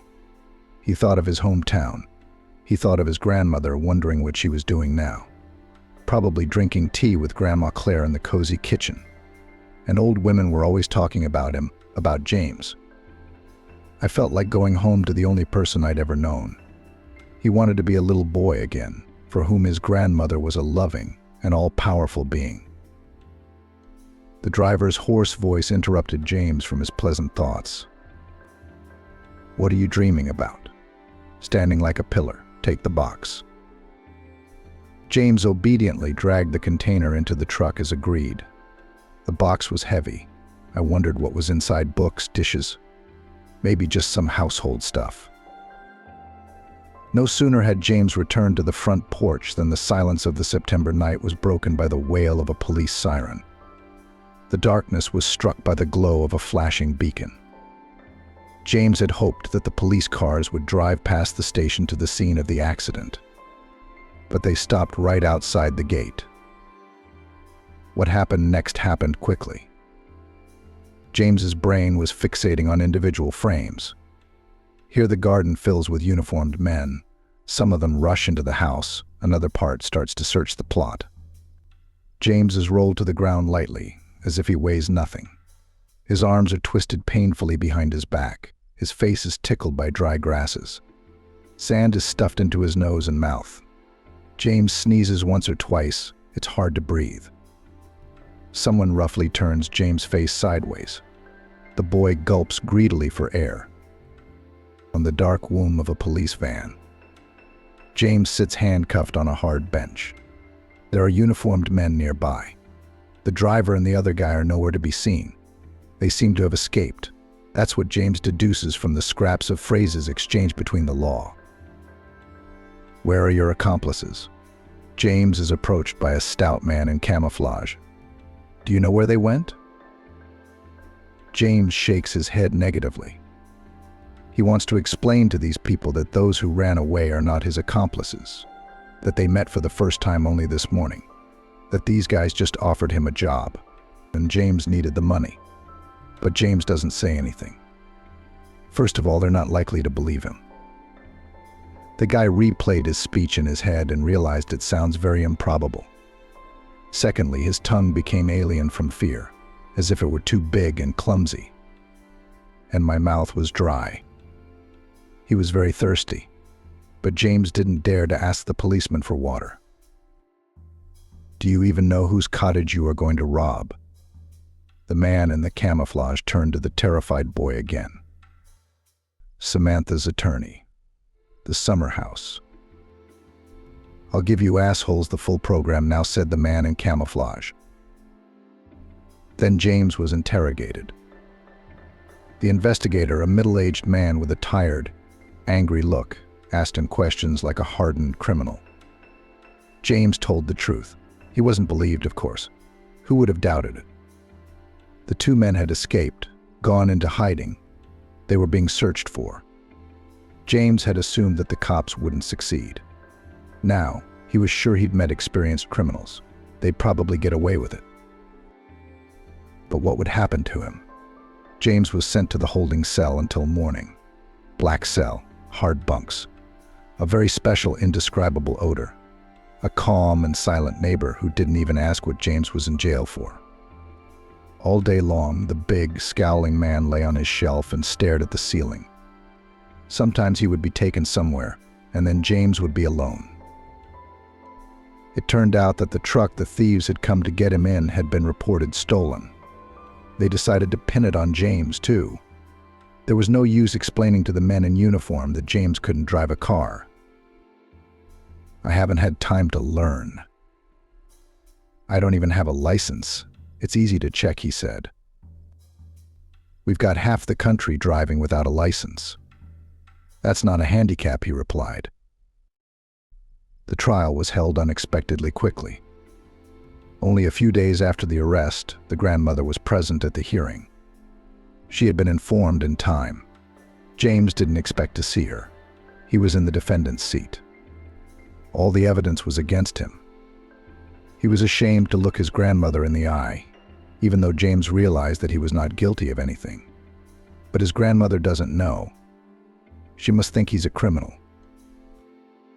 Grandma looked thin and old all at once. There were shadows under her eyes. There were more wrinkles. Her gaze was troubled, sad, but loving. She looked at James without judgment, with tenderness and love. It gave the boy strength. When the judge announced the verdict, James' eyes darkened. He realized he wouldn't be acquitted, but he had hoped for a much lighter sentence. He even secretly wished for house arrest. He wasn't a repeat offender, after all. 8 years in a strict regime colony, the judge's verdict sounded ruthlessly. Grandma gasped, clutched her heart, and grew old before her eyes. So what is it? He's a child, he almost stumbled. He was confused by adult criminals. They tricked him and ran away.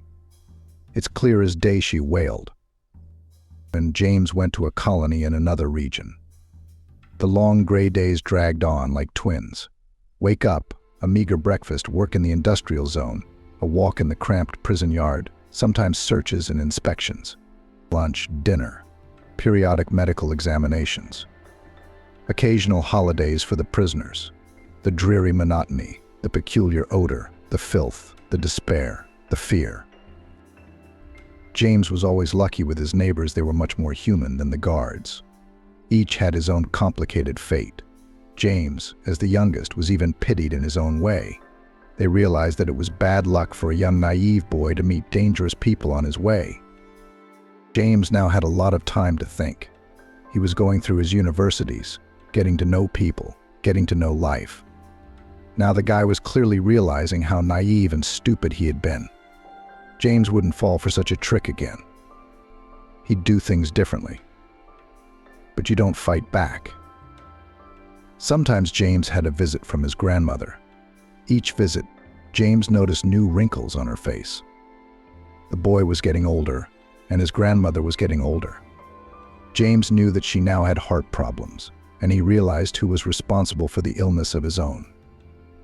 Of course, worrying about his grandson did its job, rewarded the grandmother with a serious ailment. She needed an operation, but it cost money. And where to get it? James knew that the grandmother had tried several times to appeal for leniency for her grandson, even hired lawyers. But it hadn't worked out. James had answered to the full extent of the law, and only because the victims included a prosecutor. And those people are known to have a lot of connections. How many times during these 8 years James dreamed of going back to that unfortunate day and refused the offer of 2 strangers to earn money? His whole life would have turned out differently. "It's okay, grandson." "With everything happens," calmed his grandmother. "Calm down, everything will be all right." James tried to be brave in front of her. But she saw everything, understood everything. "You've been duped, it's all right. The price is high, but it's just the beginning of life. When you get out, we'll make up for it. Everything will be fine," she said. James smiled. His grandmother's words made him feel lighter and warmer. And it really did feel like everything would work out. The main thing was that he had someone who loved him, who waited, who would never deceive or betray him. And then his grandmother suddenly disappeared. James was worried when she didn't show up for his birthday. Usually she always showed up by that date, and then there was no sign of her. His grandmother's phone didn't answer. James asked the guards several times for permission to use his cell phone. The guards were kind people too, even though they weren't supposed to be. They let the prisoners make calls. But these calls were useless. Just long beeps, that's all. And then James finally got called to the visiting room. The guy flew there like he was on wings. He was relieved. He imagined hugging his grandmother, telling her he missed her so much. But on the familiar gray sofa sat his neighbor, Grandma Claire. She was tense, anxious. "Hello, James," she said, hugging her neighbor awkwardly. "You've lost a lot of weight. Don't they feed you here?" Then, in a broken voice, wiping her eyes with her handkerchief, Grandma Claire told James the terrible news. "Patricia's dead. She had a heart attack. So the ambulance didn't get here in time. How was I supposed to wait for you? I was dreaming, making plans," sobbed Grandma Claire. You could see that she had not yet come to terms with the loss of her friend neighbor. "I couldn't wait. The neighbors organized the funeral. I thought someone was trying to get you to go and say goodbye to your grandmother. No way. It's not allowed, that's all. Not that they didn't let me go. They didn't even tell me about the tragedy." "How come? How could it be? James mumbled. How can I come home and she's gone? There's nowhere to go. Claire looked at him confused. Don't you know that? It turns out that after James went to prison, Grandma Patricia had taken out a lot of loans. Thought a good lawyer would get her favorite grandson out of jail. Only it didn't work out even with good lawyers. The loans were secured against the house. Consequently, when the owner died, the property went to the bank. It was another blow, much less sensitive than the first, but still. The house isn't just a house. It's James's place of power. A quiet, cozy harbor with which the guy has a lot of pleasant associations, warm memories. And now what? Someone alien would live there. Since then, James felt lonely and not needed by anyone. No grandmother. Then why is he on this earth? What for? He used to think to please his grandmother, to watch over her in her old age. He was working hard for her, striving for something. Now what's it all for? But you've got to make a living. So James adapted to the cold and darkness of prison. He ate, slept, worked, everything was automatic. His mind was constantly replaying scenes from his childhood, when his grandmother was still young and strong. And he promised her that he would support his grandmother in her old age. But the grandmother never lived to be old. Liberation did not bring the expected joy. Rather the opposite. Where to go, what to do, where to sleep, what to eat. There were more questions than answers. At least James had a small amount of money saved up over the years of working in the industrial zone. He went to the city with it. Where else? He's bruised. James realized that no one was waiting for him in the village. Even though Grandma Claire said she'd be willing to take him in. She invited him to visit her after his release, but the guy realized that these were just polite words. Why would she want a felon in her house? In the city, James spent money on hotel and food. The savings melted away in a week, but it was also the beginning of hard times. There were a lot of things and had to sleep on the street and get into street fights and eat from the dumpster. James got sick a couple times, so he thought he'd never make it. And even was glad of this outcome, but the young body recovered again and again, and no one needed gray, dull, joyless life continued. James tried begging. He got a serious beating for it. It turned out to be a whole business, and you can't just enter it by choice. The guy went through the dumpsters and the bins near restaurants and cafes. There was always something to eat, and in the city dump you could find clothes in season. James didn't even want to think about what he'd become. A dirty, ragged bum. If his grandmother had seen him. No, this wasn't how he'd imagined growing up. He was disgusted with himself. Then one day James was walking past a house under construction and noticed that the workers weren't laying the tiles correctly. It turned out that not all the construction skills were out of his head yet. The foreman was surprised, looking at the homeless man incredulously.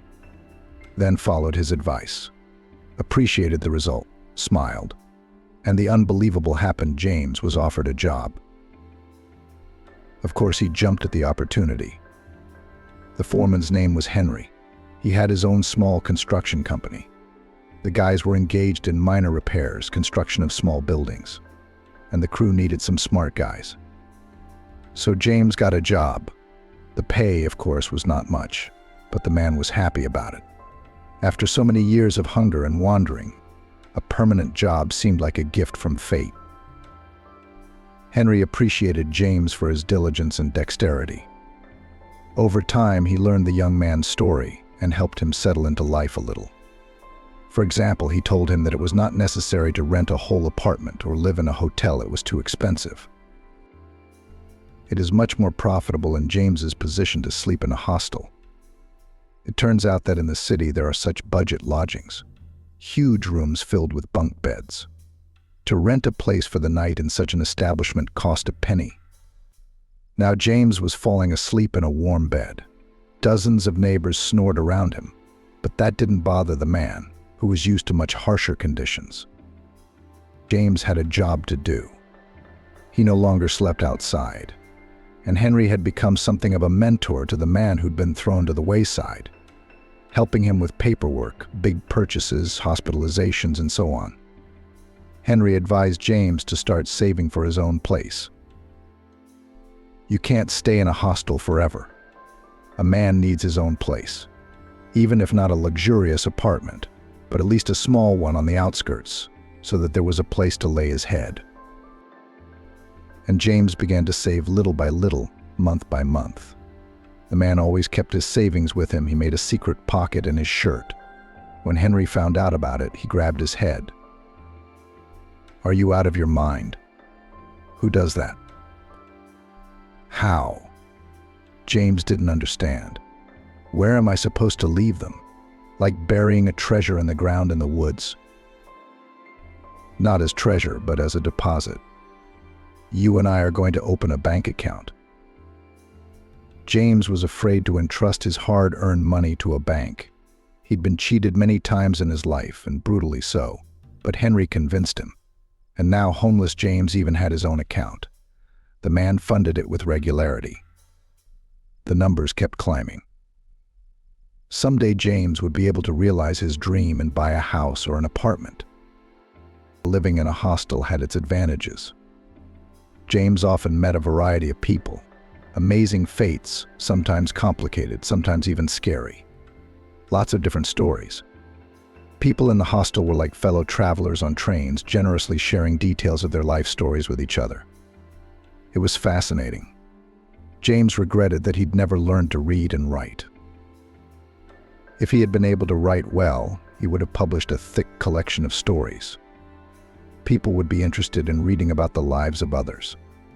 Some of the stories were a veritable treasure trove of wisdom and experience. One day, the bunk shelf next to James's bed was occupied by a new neighbor. He was a man a little older than James himself. He didn't come alone, but with a boy about 6 years old. The child and the man looked uncannily alike. The same green eyes with a slightly sly squint, copper-red hair, and a face and hands like Pushkin's.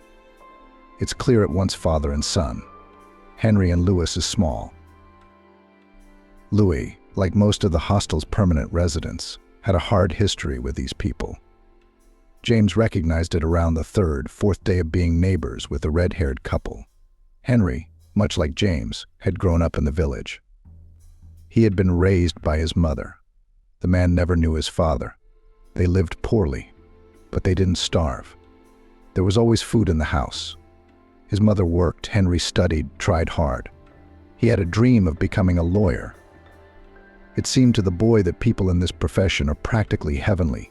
They help resolve disputes, do justice, and, importantly, earn good money. So they can afford an apartment in a big city, a beautiful car, travel to the sea.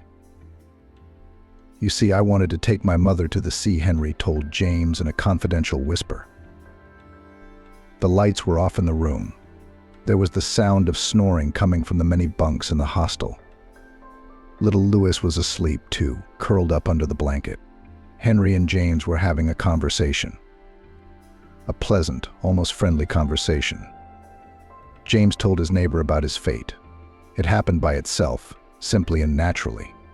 And Henry responded with frankness to frankness.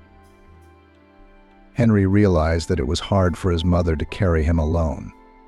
He wished he could grow up, get on his feet, make her life a fairy tale. Mother had never been to the sea. She couldn't pay for such a trip, but she dreamed of going. Henry saw she watched movies about the sea, took a long look at pictures of acquaintances from beach vacations. I think she even dreamed about the sea. Anyway, Henry entered college to study law, went to the city, settled in a dormitory. His mother stayed in the village. The boy's dreams were shattered gradually. He learned that lawyers are not always on the side of truth. Often you have to adjust to the situation, to people. This was discovered in practice in court, and the tasks that are solved by representatives of this profession often have nothing to do with something heroic. The majority of lawyers are engaged in real estate registration or at all papers or going through in offices for pennies. That's how one of the college professors put it. And Henry had no reason not to trust him. the kids down. He thought it was worth it to enroll, and that's it. Fate was settled. A happy future was guaranteed. But no. Still, Henry tried. He studied. After all, there were other lawyers, fighters for justice, defenders of the wronged and oppressed. It was hard to break through, of course, but there's always a chance. A small one, though. The older Henry grew, the clearer he realized that everywhere you need connections and money. And he, a country boy, had neither. Henry finished his college and got a job in the housing and utilities sector, working for a pittance, just as the teacher had predicted. There were plenty of lawyers looking for work at the time, so the inexperienced college graduate was glad to have the job. Now he's on the labor exchange. He rented a room in a dormitory and adjusted his life. His mother was happy for her son. After all, in the city he got a grip, made his way. She was the only person who believed in Henry's brilliant future. And this faith kept the guy afloat, forced him to move forward. He worked in the housing and utilities sector, but was looking for more interesting options. No luck, though. All the good jobs were occupied firmly, and for a long time. It seems that there were even queues of the right people for them. But Henry tried not to be discouraged. He had little doubt that sooner or later luck would smile on him. And then his mother died. Henry lowered his head. Even in the semi-darkness, James could see that the man was barely holding back tears. It was obvious that the wound had not yet healed. The heart. And as the doctor said later, he should have gone to the hospital for surgery a long time ago. And Mom. She kept thinking it would go away, taking pills, putting off going to the hospital. I know why they wouldn't let her off work. No, of course they would have. Sick leave, sick leave. But while she was getting treatment, they would have fired her somehow. They'd find a way. It's happened in our village before. Everyone needs healthy young workers. And Mom? She was afraid of being left without money because she had no one to rely on. I was no good as a protector and benefactor. I was barely making ends meet myself. How could I blame myself for that? For not being my mother's rock. I didn't have the time. Henry was taking the loss hard. The realization came gradually. James understood his tablemate as well as anyone. Henry's story seemed to take him back to the time when he was suddenly without his grandmother. James had felt the same way, and he too had blamed himself endlessly for not keeping his loved ones safe. I don't know what would have happened to me in the end, Henry continued. Maybe I would have lived like a robot. Maybe I would have done something stupid. All sorts of thoughts were running through my head at the time. It's hard to even think about it now. But then Shelley came into my life. And everything started to, I don't even know how to explain it. Anyway, she got me out. Shelley got a job as a janitor at the same utility company where Henry worked. She was a sweet, modest girl with constantly troubled gray eyes framed by fluffy eyelashes. Henry didn't notice her at first. Newcomers often showed up and then left. The turnover was due to a combination of heavy workloads, neglectful bosses, and very modest salaries. But one day the guy literally bumped into Shelley in the hallway. He was in a hurry to get to the next office and bumped into a girl moving toward him. How did he not notice? Shelley gasped. Henry grabbed her by the shoulders, holding her up so she wouldn't fall. I'm sorry, he mumbled. He was about to continue on his way when he saw her eyes. No, of course, Henry had met Shelley before in the yard at work, in line at the cash register, and in general. He'd glimpsed her in the cafeteria, but he'd never noticed her. After his mother's death, everything around him was gray and inexpressive. There was little that interested Henry, little that attracted his attention. But those eyes were bottomless lakes, impossible to look away from. Touching eyes like a Disney cartoon. So much anxiety in them, so much awe. Henry suddenly felt like someone strong, confident, almost omnipotent. He wanted to be near her, to take care of her, to protect her from the dangers of this life. For the first time since the tragedy, The boys suddenly felt alive. They stopped right there in the corridor. Each of them had forgotten where they were going. Henry apologized for running into the girl, smiled. Shelley began to assure him it was no big deal, word by word, and somehow the young people agreed to go on their first date. That's the story of an acquaintance. It soon became clear that Shelley and Henry had a lot in common. First, they were the same age. Secondly, at their young ages, both are already having to make their own way in this life. Neither Shelley nor Henry had any older relatives ready to help them in life, to become mentors and support, or close friends. That's just the way it is. Shelley grew up in an orphanage. She knew nothing about her parents except that both were alcoholics on the street. That's the characterization the teacher used when she told the girl about her past. The child was taken away from the marginalized couple because the girl was in danger with her parents. Did these people love her? Were they trying to bring her back? Shelley didn't know for sure, but she assumed not. Because if to other pupils at least sometimes someone came swollen, unkempt mothers with dirty lollipops, strange-looking homeless fathers, decrepit grandmothers, lost, but still relatives and not indifferent people, then Shelley in general nobody and never visited. And she wanted to see her own, to feel their love. The girl would forgive these people everything, would accept them and understand. But no one came. Life in the orphanage was not easy. Cruel children, angry teachers. Quiet, humble Shelley had a hard time. She lived her life waiting for the next blow, the next bullying. The kids sensed the quiet ones and used them for their own amusement. Shelley was locked in a dark bathroom at night. She was robbed of New Year's gifts donated to orphanages from the city government. Her clothes were often stained with paint or plasticine. More than once Shelley was beaten just to show her strength and superiority. And the girl could neither fight back nor complain. One day Shelley told the teachers about the bullying of her peers. She herself was blamed. Adults said that she needed to be more communicative. She needed to find a common language with other people. Scared her with diagnoses. But the offenders were punished. But Shelley didn't feel any better. On the contrary, she was then spotted in the yard, dragged behind the gazebo and beaten again for complaining. The girl never asked adults for help again. Shelley didn't study very well, and she would have liked to be an excellent student. She reached for knowledge, read a lot, but it did not work. It was impossible to learn her lessons. Other pupils interfered, they made noise, molested, and even, sometimes, took away notebooks and textbooks.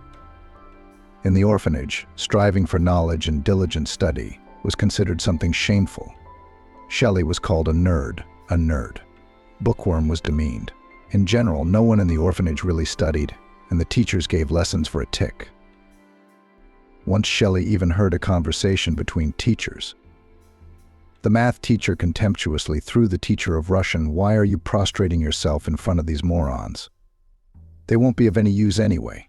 They'll follow in the footsteps of their miserable parents, or bruises won't be born oranges." Shelley had tears in her eyes. Is that how they treat them? No. She'd known before that the orphanage's residents weren't particularly favored. But it was one thing to assume, but it was another to hear herself say it. The worst part was, Shelley knew the teacher was right. That's just the way it is. Probably having overheard that conversation, Shelley realized it's not worth dreaming about happiness, about a bright future. Nothing good was going to happen to her, and she shouldn't even try. Shelley went to college to become a pastry chef. She studied, knowing full well that she was unlikely to find a place in her specialty. It was too narrow a specialty, and she wasn't very good at it. Her hands did not obey well and could not repeat the operations that the teachers showed her. Shelley realized at the beginning that this was not her path, but all the orphans, their girls, were sent to learn to be pastry chefs. So she was sent. It's okay, the group's supervisor, an unexpectedly warm-hearted, caring woman, reassured her. She somehow immediately took to Shelley, took pity on her, which was quite unusual. Not many people work in the profession. You'll find yourself in life now. Girl, don't worry. Having reached adulthood, Shelley graduated from the orphanage. It was a day she greeted with joy. Deliverance at last. A confusing adult life lay ahead. Now she'd have to make her own way. No one is responsible for her now. But at least the end of bullying peers and cruel punishments of educators. Shelley was given an apartment on the outskirts of town by the state. It's an old, 3-story house. Creaky floors, piles of garbage. The room was tiny, but it was her own place. An island of tranquility where Shelley found herself a full-fledged mistress. At first, the girl was even dizzy. She could do whatever she wanted, cook something delicious in her own kitchen, lie in bed and read without fear that someone would take her book away from her, watch late into the night on a hand-bought TV, an old, cracked screen. So what? It works. For the first time, Shelley lived on the money that had accumulated in her account during her stay in the orphanage. Each pupil received a certain amount of money, but the graduates were warned that they had to find a job before the savings ran out. Shelley knew it was really important. She'd seen how fast the money was being spent, especially since at first she was inexperienced and didn't know how to save money. Then she learned how to save money. As Shelley expected, she couldn't get a job as a pastry chef, and it wasn't her profession. The girl understood everything about herself and evaluated her skills quite adequately. Fortunately, there were many other options. Shelley tried to work as a cashier in a supermarket, but it didn't work out. It required quickness, somewhere assertiveness, boldness, somewhere even the skill of a psychologist. Shelley couldn't count money fast enough, she couldn't serve customers quickly, and everyone was always dissatisfied with her. And at the end of the shift, Shelley had a shortage, which was deducted, of course, from her salary. As a result, the girl received pennies, which were not even enough for food. It was good that her orphan savings had not been completely used up yet, and one day Shelley owed her master a month's wages. The salary wasn't enough to cover the shortfall, so Shelley quit her job to stay out of trouble. There's no telling what kind of shortage she'll get next time. Shelley started looking for work again.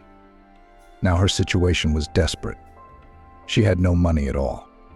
Luckily, her neighbor Olivia helped. She told her that the utility company was looking for janitors. Shelley, without hesitation, grabbed the offer. About the work of a janitor, the girl at that time had the vaguest ideas. Already in the course of business, Shelley realized that this work is to her liking. It's nice to spend time in the fresh air. It's nice to communicate with the residents of the house. It's nice to make the territory cleaner. It's nice to hear the words of gratitude for the timely removal of dry leaves and sanded, slippery paths. Fate prepared another surprise. It brought Henry together.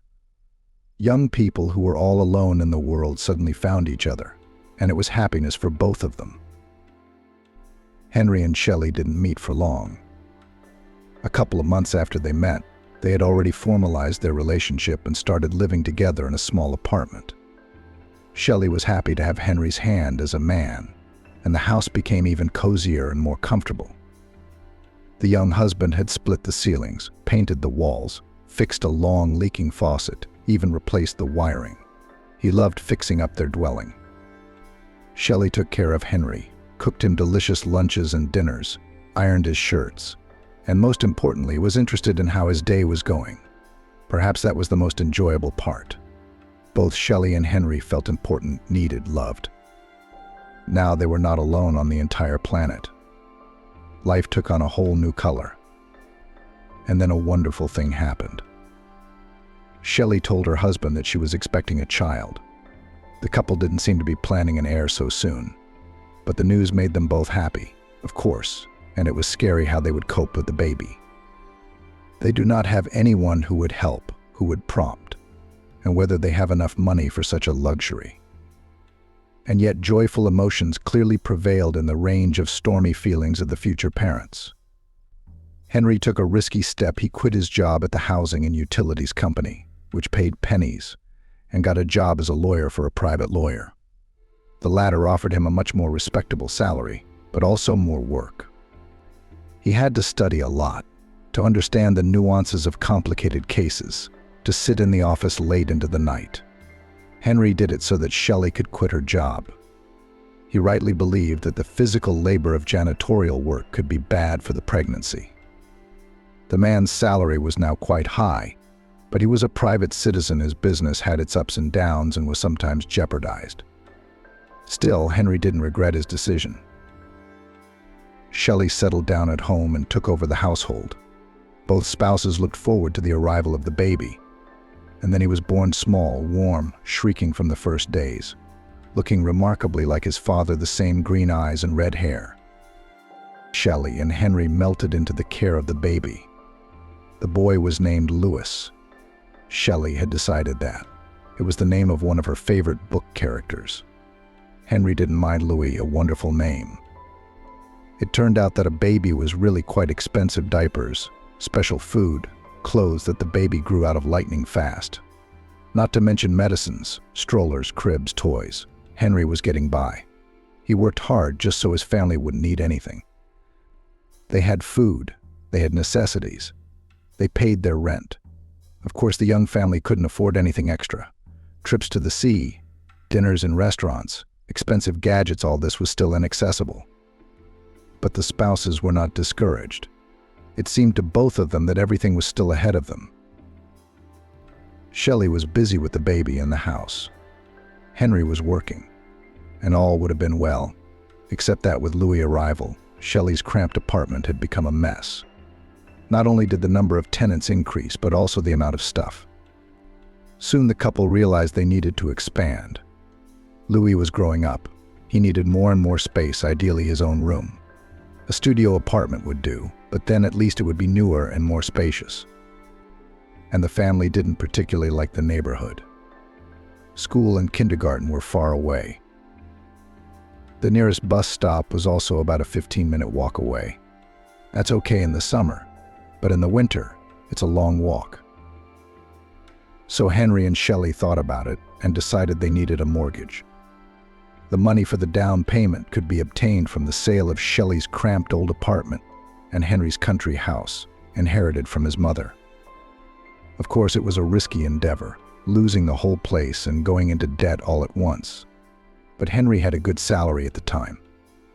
Louis was getting older, and the time was approaching when Shelley would be able to go to work. The payment seemed manageable to the couple. And so it began. At first, everything was going just fine. They found buyers quickly, even for the farmhouse, although Henry sensed big problems with it. The proceeds went partly toward the down payment on the mortgage, partly toward renovations.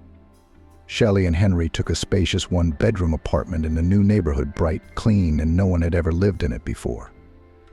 The renovation was done quickly. They had the money. They furnished the rooms with inexpensive but fresh and modern furniture. They hung beautiful curtains and decorated the walls with framed photographs. The pictures were of Shelley, Henry, and little Louis. Henry liked to remember the first New Year's Eve in the new place. They had just finished remodeling. The room still had that distinctive smell of glue and new furniture straight from the store. Beautiful, clean, cozy. A huge, almost ceiling-high Christmas tree occupied the corner of the living room near the window. Little Louis, in his funny pajamas, stared mesmerized at the flashing lights of the garlands that decorated the fluffy beauty. The overhead lights went out. The garlands and the flickering TV screen created a cozy, almost fairy tale atmosphere. Henry looked at his wife and son sitting on the couch and at the neatly set table with incredibly tasty dishes: potatoes and chicken, salads, fruit, and of course champagne. What's New Year's Eve without champagne? At that moment, Henry felt happy and peaceful. His favorite relatives were nearby. It seemed that things would only get better from now on. Henry was pleased with himself. He had done it all. He had succeeded. What he had never dreamed of had come true. On that magical, calm evening, the couple had no idea what trials fate was already preparing for them. It all began the very next year. Louise grew up to kindergarten. The baby got used to preschool surprisingly easily. No caprices and tantrums, no endless illnesses, which frightened young parents of acquaintances. Everything went smoothly. Shelley went to work. She was lucky she was hired as a kitchen assistant in a restaurant. The work was not particularly hard and responsible, and the salary was much higher than that of a janitor. The mortgage payment was a big part of the family's expenses, so the extra money came in handy. Then, in the fall, misfortunes fell upon Shelley and Henry one after another. The blossoming young woman suddenly began to weaken. Dizziness, nausea, loss of appetite. At first, Alan and Shelley assumed pregnancy. Both were afraid they were not yet ready for a second child, primarily financially. The couple realized they couldn't afford it, but there was no question of getting rid of the baby. In general, they gathered their courage and went to the doctor. In the women's counseling, couple was shocked no pregnancy, but Shelley's tests turned out to be alarming. The woman was strongly recommended to be examined by a therapist. Shelley, of course, made an appointment. The examinations took up a lot of her time and energy. She had to constantly take time off from work, which of course did not please her boss. During this period, his wife's eyes were guilty, anxious, and confused. Henry's heart shrank with pity when he looked at his wife. But the man still believed that everything would be all right. A vitamin deficiency or a malfunctioning organ? No problem, they would find the cause, treat it, and everything would be as before. The diagnosis sounded like a thunderclap, the rarest blood disease, presumably hereditary. Shelley couldn't check the doctor's guess. She didn't know anything about her relatives. And what did it matter where the disease came from? The main thing was that the treatment was long, expensive, and there was no guarantee. Doctors with ruthless truthfulness immediately outlined the most likely scenario. Most likely the disease, despite treatment, will progress. All medical manipulations can only briefly delay the inevitable. Shelley was quite resistant to her diagnosis, or maybe she was just pretending to be, braving it for the sake of her husband and son. Henry, on the other hand, felt like he'd been hit over the head with a sandbag. For a long time he felt stunned, completely disoriented. How could it be? Where had the trouble come from all of a sudden? After all, they had just made it out, just started a new life. They had so many plans, so many wonderful ideas. Then Henry came to his senses, accepted the situation, and began to act. First of all, Henry began to look for doctors who had experience in treating patients like his wife. It wasn't cheap, to put it mildly. He had to sell a few things, take out some loans. And then there was the mortgage. Henry was working alone again. Shelley was weakened, and the treatment was taking up most of her time. Louis was happy, not sick, well-behaved, more and more conscious and independent.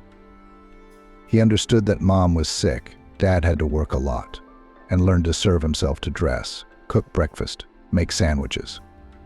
The little boy grew up before his eyes. People around him praised Louis, setting him as an example to their children. Henry wished all this had never happened. He wished his son didn't know how to tie his shoelaces or make an omelet like other kids his age. Shelley wasn't helped by the medical treatment they could afford.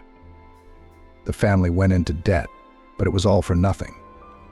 The young woman was fading, a pale shadow of herself. Henry pounded the thresholds of charitable foundations, tried to get the advice of eminent professors. The latter sometimes succeeded. Only these luminaries of medicine divorced their hands. Shelley's disease was poorly understood, unpredictable.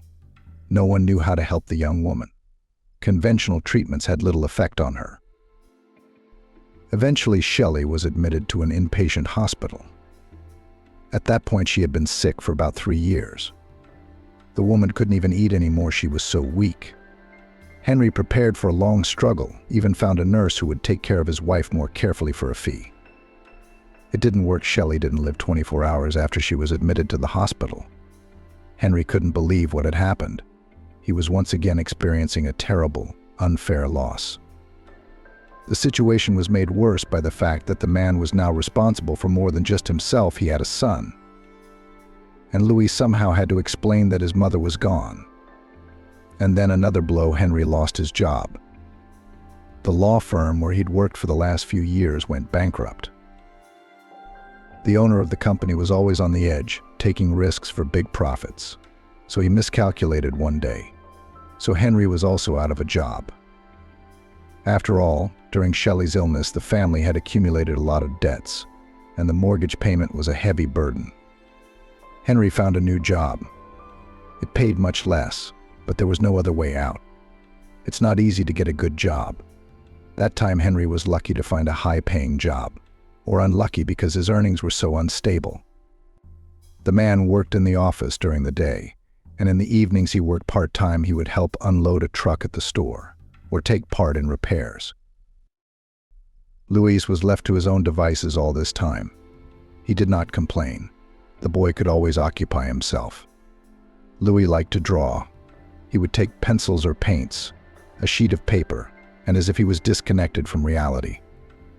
He went away from the gray reality and created whole worlds with bright rainbows, dense forests, and cute creatures with big eyes, the kind you don't meet in real life. Henry didn't worry about his son going hungry. The main thing was to have something in the refrigerator: bread, sausage, eggs, milk, frozen dumplings. Luis was fine with lunch and dinner. He also fed his father, who was tired after work. That's how they lived. Until it turned out that the apartment was going to the bank for debt. At that time, there were overdue mortgages and loans, so they asked the man and his child to vacate the premises. Henry, as a lawyer, tried to fight for his property. He filed for bankruptcy, tried to explain his plight to people, to no avail. In the end, to avoid the attention of the child welfare authorities, he had to accept it. That's how Henry and Louis ended up at the hostel. James immediately made friends with them. He liked the honest, hard-working Henry. He liked Louis, who was so serious and mature for his 6 years. The three of them became buddies, or even friends, and often had dinner together. James occasionally took Louis for walks. Henry worked a lot, and sitting in a dark hostel was boring for the child. So James took Louis for walks. They talked about everything in the world, discussed different situations, told each other something about themselves. James learned that Louis really wants to become an artist. But the little boy realized that to do that, he had to study. Also, Louis knew that his father did not have money and time to take him to circles or to art school, and that made Louis sad. But the kid did not lose heart, thinking that he would go to the first grade, and there would probably be free classes for students. School was just around the corner, less than a year away. If Louis was looking forward to the start of school with joyful anticipation, his father feared the moment. Because then his and Louis' small homeless family was guaranteed to be on the radar of the child welfare authorities. A child should have a home, a workplace, a bed. And little Louis is living in a hostel. Basically, he's wandering around with his homeless father. Of course, no one's going to leave the boy with a loser parent. They'll take him to an orphanage. Henry knew all too well what it was like there. Shelley had told him enough for the man to try his best to avoid the same scenario for his own child. Except he didn't have the strength, and there was no help. Henry was willing to work, to toil at several jobs, which he actually did. But all these efforts did not bring the desired result. It was still a long way from buying his own place. Henry had some savings, but not enough for even a fraction of the down payment. In short, the situation was desperate. James cringed at the icy wind, or at the sudden rush of thoughts, memories. It wasn't a gentle fall, more like winter. The snow would fall. It would become brighter, more beautiful, softer. Little Louise was looking forward to the new year, to receive presents, to sit at the festive table, to make a wish. He's an adult now. Louise is independent. But still a child, still quite a boy, sincerely believed that the wish made under the chimes would come true. And James knew perfectly well what he would ask Santa Claus or someone else for. In fact, he knew exactly what little Louis was wishing for. The boy would ask for an apartment for him and his dad, and an art school for himself. It's just a shame none of those things will come true anytime soon. James is going to get Louis something he'll love. Already picked up a young artist's kit at the store. Expensive, of course, but nothing's too good for Louis. A suitcase, an easel with a set of paints, pencils and felt tip pens. The anticipation of Louise's eyes lighting up at the sight of this splendor made James feel warm. It was so nice to please the people around him, and the children twice as much. But this miracle suitcase would not solve the problems of the little boy and his father, only partially brighten up the gray everyday life of the child. At least that's it. James finally climbed from the bridge to the embankment. Now he was walking along the parapet, in a hurry to get to work. There was no way he could be late. Henry valued him, among other things, for his diligence and reliability. He didn't want to let the man down. And then James noticed that people were standing by the lantern. Men and women, teenagers, children.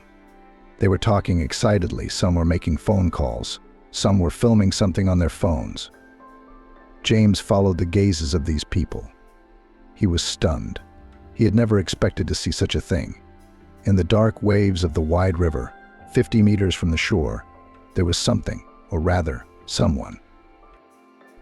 A human head emerged from under the water and then disappeared again.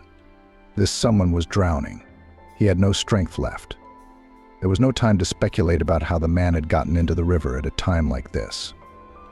James, not giving himself time to think over the desperate act, had already swung over the parapet.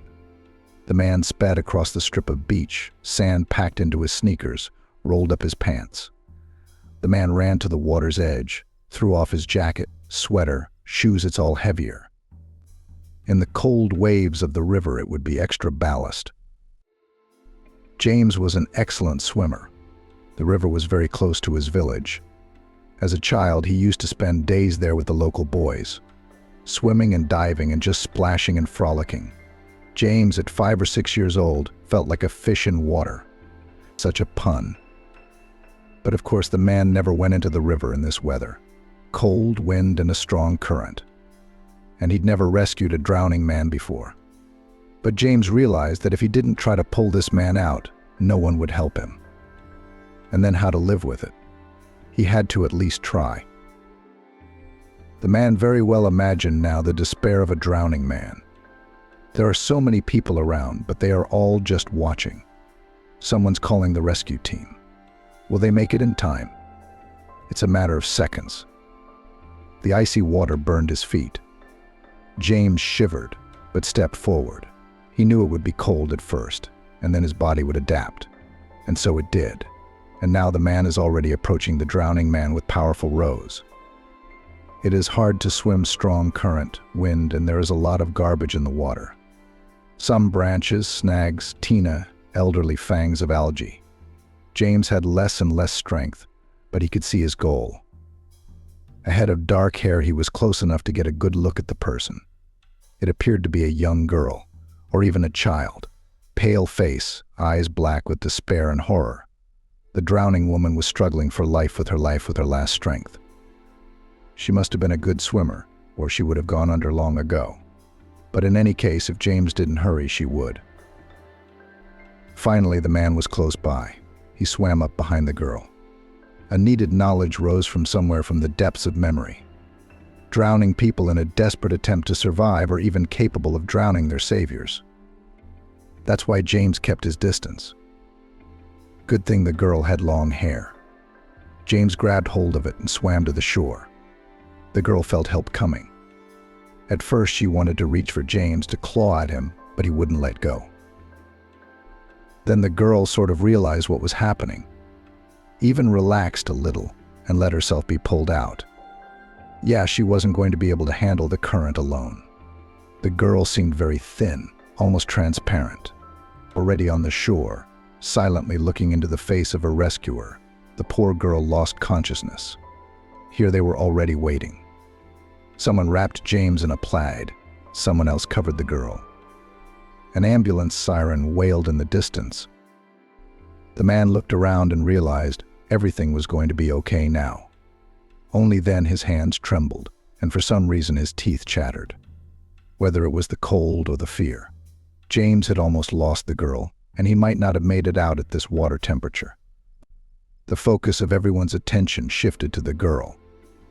The doctors arrived, and from somewhere came an anxious, tall man dressed in an expensive leather jacket. It seemed to be the girl's father. At least they both had the same hazel-colored eyes, dark blonde hair, large nose, and defined cheekbones. James didn't wait for the story to unfold. He dressed quickly and hurried to Henry's office. Surely the boss would accept his tardiness when James told him the reason. But Henry was late that day, so he didn't even have to explain himself. James was hurrying to the store to buy milk, and the next morning, when a man called out to him, he turned around slowly and met his gaze with the familiar hazel eyes. In front of him was a man in a stylish leather jacket. The girl's father, who had somehow ended up in the water that day. "I finally found you," the man smiled, holding out his hand to James. "It wasn't easy. My name is Bob. I'm the father of the teenager you rescued." "Hello," James muttered. He knew the man wanted to thank him. James was anxious to know what had happened to the girl, what her condition was now, how she had gotten into the water. All these days the man thought a lot about the rescued girl. "I wanted to believe that she was okay." Thanks to social media, the man continued. One of the people who were on the embankment at the time posted a video. "This video clearly shows you saving my Tara. A brave thing to do. Desperate. There aren't many people like you these days. And how lucky you were there when you did." "How's the girl?" James asked. "Thera's fine. She's in rehab right now," Bob said. "So she's physically hurt?" "Not really. Just a little cold. That's the other thing. Do you know how she ended up in the river? Did you see that moment?" James shook his head no. All because of unrequited love. She fell in love with some boy, and he started dating someone else. Tara got herself worked up, that's all. She's in counseling now. She's under observation, and she's on the mend. In fact, as it turns out, she realized right away what a stupid thing she'd done. Right after she got in the icy water. It was too late if it hadn't been for you. "The important thing is that everything's okay now," James smiled. "That's true. Her impulse was accidental. I think this situation taught your girl a lot." "It taught me a lot," Bob admitted. "For years in business, I thought there were no good, selfless people who would do what you do. I became cynical, cold, callous. Your act taught me a lot and made me rethink all my values. I've changed a lot." James nodded. "What can I say? I want to thank you. I have opportunities. I know you live in a hostel. You don't have your own place. Ask for anything you want, anything at all. People like you deserve a better fate."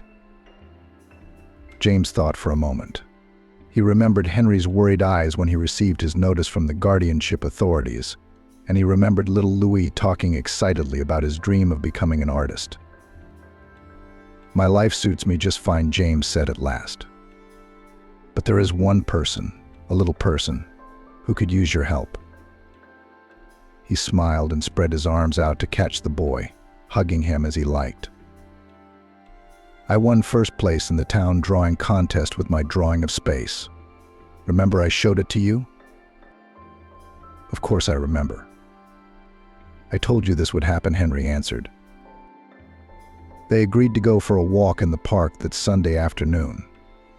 Louis liked to run along the paved paths, feed the ducks in the pond, and watch the funny girls. And James and Henry liked to sit at the local cafe, where they cooked flavorful, melt-in-your-mouth kebabs. A little over a year had passed since that conversation with Bob. The wealthy businessman had been amazed at James's request. After all, he had not asked for himself, but wanted to help his friend with a small child, 2 people in desperate straits. Bob bought Henry a one-room apartment, but in a new building in a good neighborhood, near the gymnasium and, importantly, the art school. Henry enrolled Louis in it at the first opportunity. From then on, the boy's talent developed rapidly. His drawings became more and more professional and correct, but at the same time did not lose their uniqueness and spontaneity. Of course, Bob could not help but do something for James personally, although he did not ask him to do so. First, the businessman bought an apartment next to Henry and Louis. They became neighbors, not hostile tenants. Secondly, Bob gave his daughter's savior a high-paying job as a gardener. James had always enjoyed tinkering in the ground, tending to the plants. This was where he belonged. Tara, Bob's daughter, shunned the new gardener for some reason. She was probably afraid of the memories of him. But then they became friends. The girl, as it turned out, regretted her action and now, after a while, could not explain even to herself how she had dared to do such a thing. Sometimes James looked at the tall, thin, touching Tara, and his heart sank at the thought of what would have happened if he hadn't pulled her out of the water. Henry and James walked slowly down the parkway. Ahead of them on his scooter rolled a happy Louis. "Oh, there you are. I thought you were waiting for me at the fountain." James turned around, smiled, and hurried toward Olivia, a short woman with piercing blue eyes. They had only met recently, but it was already clear that they were serious. Today they'd agreed to go out for a fun, boisterous group of people. It was going to be a wonderful day.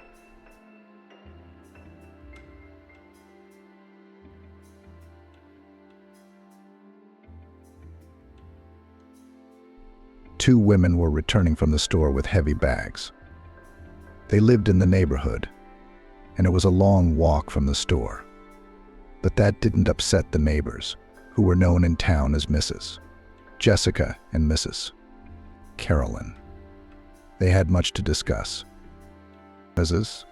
Jessica began her story. Well, she came back at 3 o'clock in the morning. Stephen brought her back and picked up his granddaughter from the hospital on the way. Mrs. Caroline gasped. What kind of baby did she have? The third or the fourth? Carolyn, don't distract me. You're distracting me. Are you interested or not? Mrs. Jessica asked. Let me finish. Anyway, Stephen brought her in at 3 in the morning with her newborn granddaughter. And she has a belly. The granddaughter. Come on. Did the granddaughter give birth on her own? Her belly, did she give birth? Yes, Carolyn. Mrs. Jessica exclaimed in delight. The news was out of the blue. The whole town knew the Zvonarov family. However, they did not have many residents, and everyone knew everyone. But the daughter was something of a local celebrity. At last her grandmother will stop being so uppity, said Mrs. Caroline gloatingly. She's been playing the blue-blooded girl for years. She's lived here for years, and when you look at her, you can tell she's from the city. Mrs.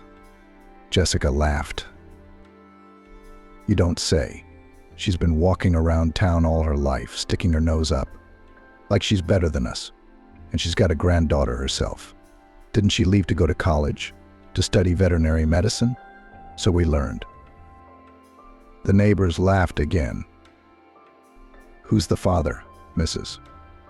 Carolyn asked. Mrs. Jessica waved her hand. Look for the wind in the field. What a thing to do. By the time they reached their homes, the fresh gossip had been discussed on all sides.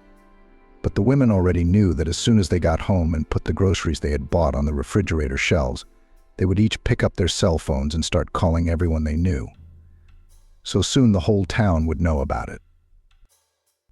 Jessica has loved animals since she was 5 years old. She found a sparrow with a broken wing in the street. Probably one of the local boys had hit it with a slingshot. But the bird managed to fly away from its offender and get to the lilac bushes under which the girl was playing. Jessica brought the sparrow to her grandmother. What do you have there, Jessica? Melissa asked. Instead of answering, the granddaughter held out her hands. The sparrow. Let's have a look. Grandma picked up the injured bird and carried it to her desk. She laid down an old, clean white towel, put on her glasses, and scrutinized the sparrow. Jessica had been quietly following Melissa the whole time.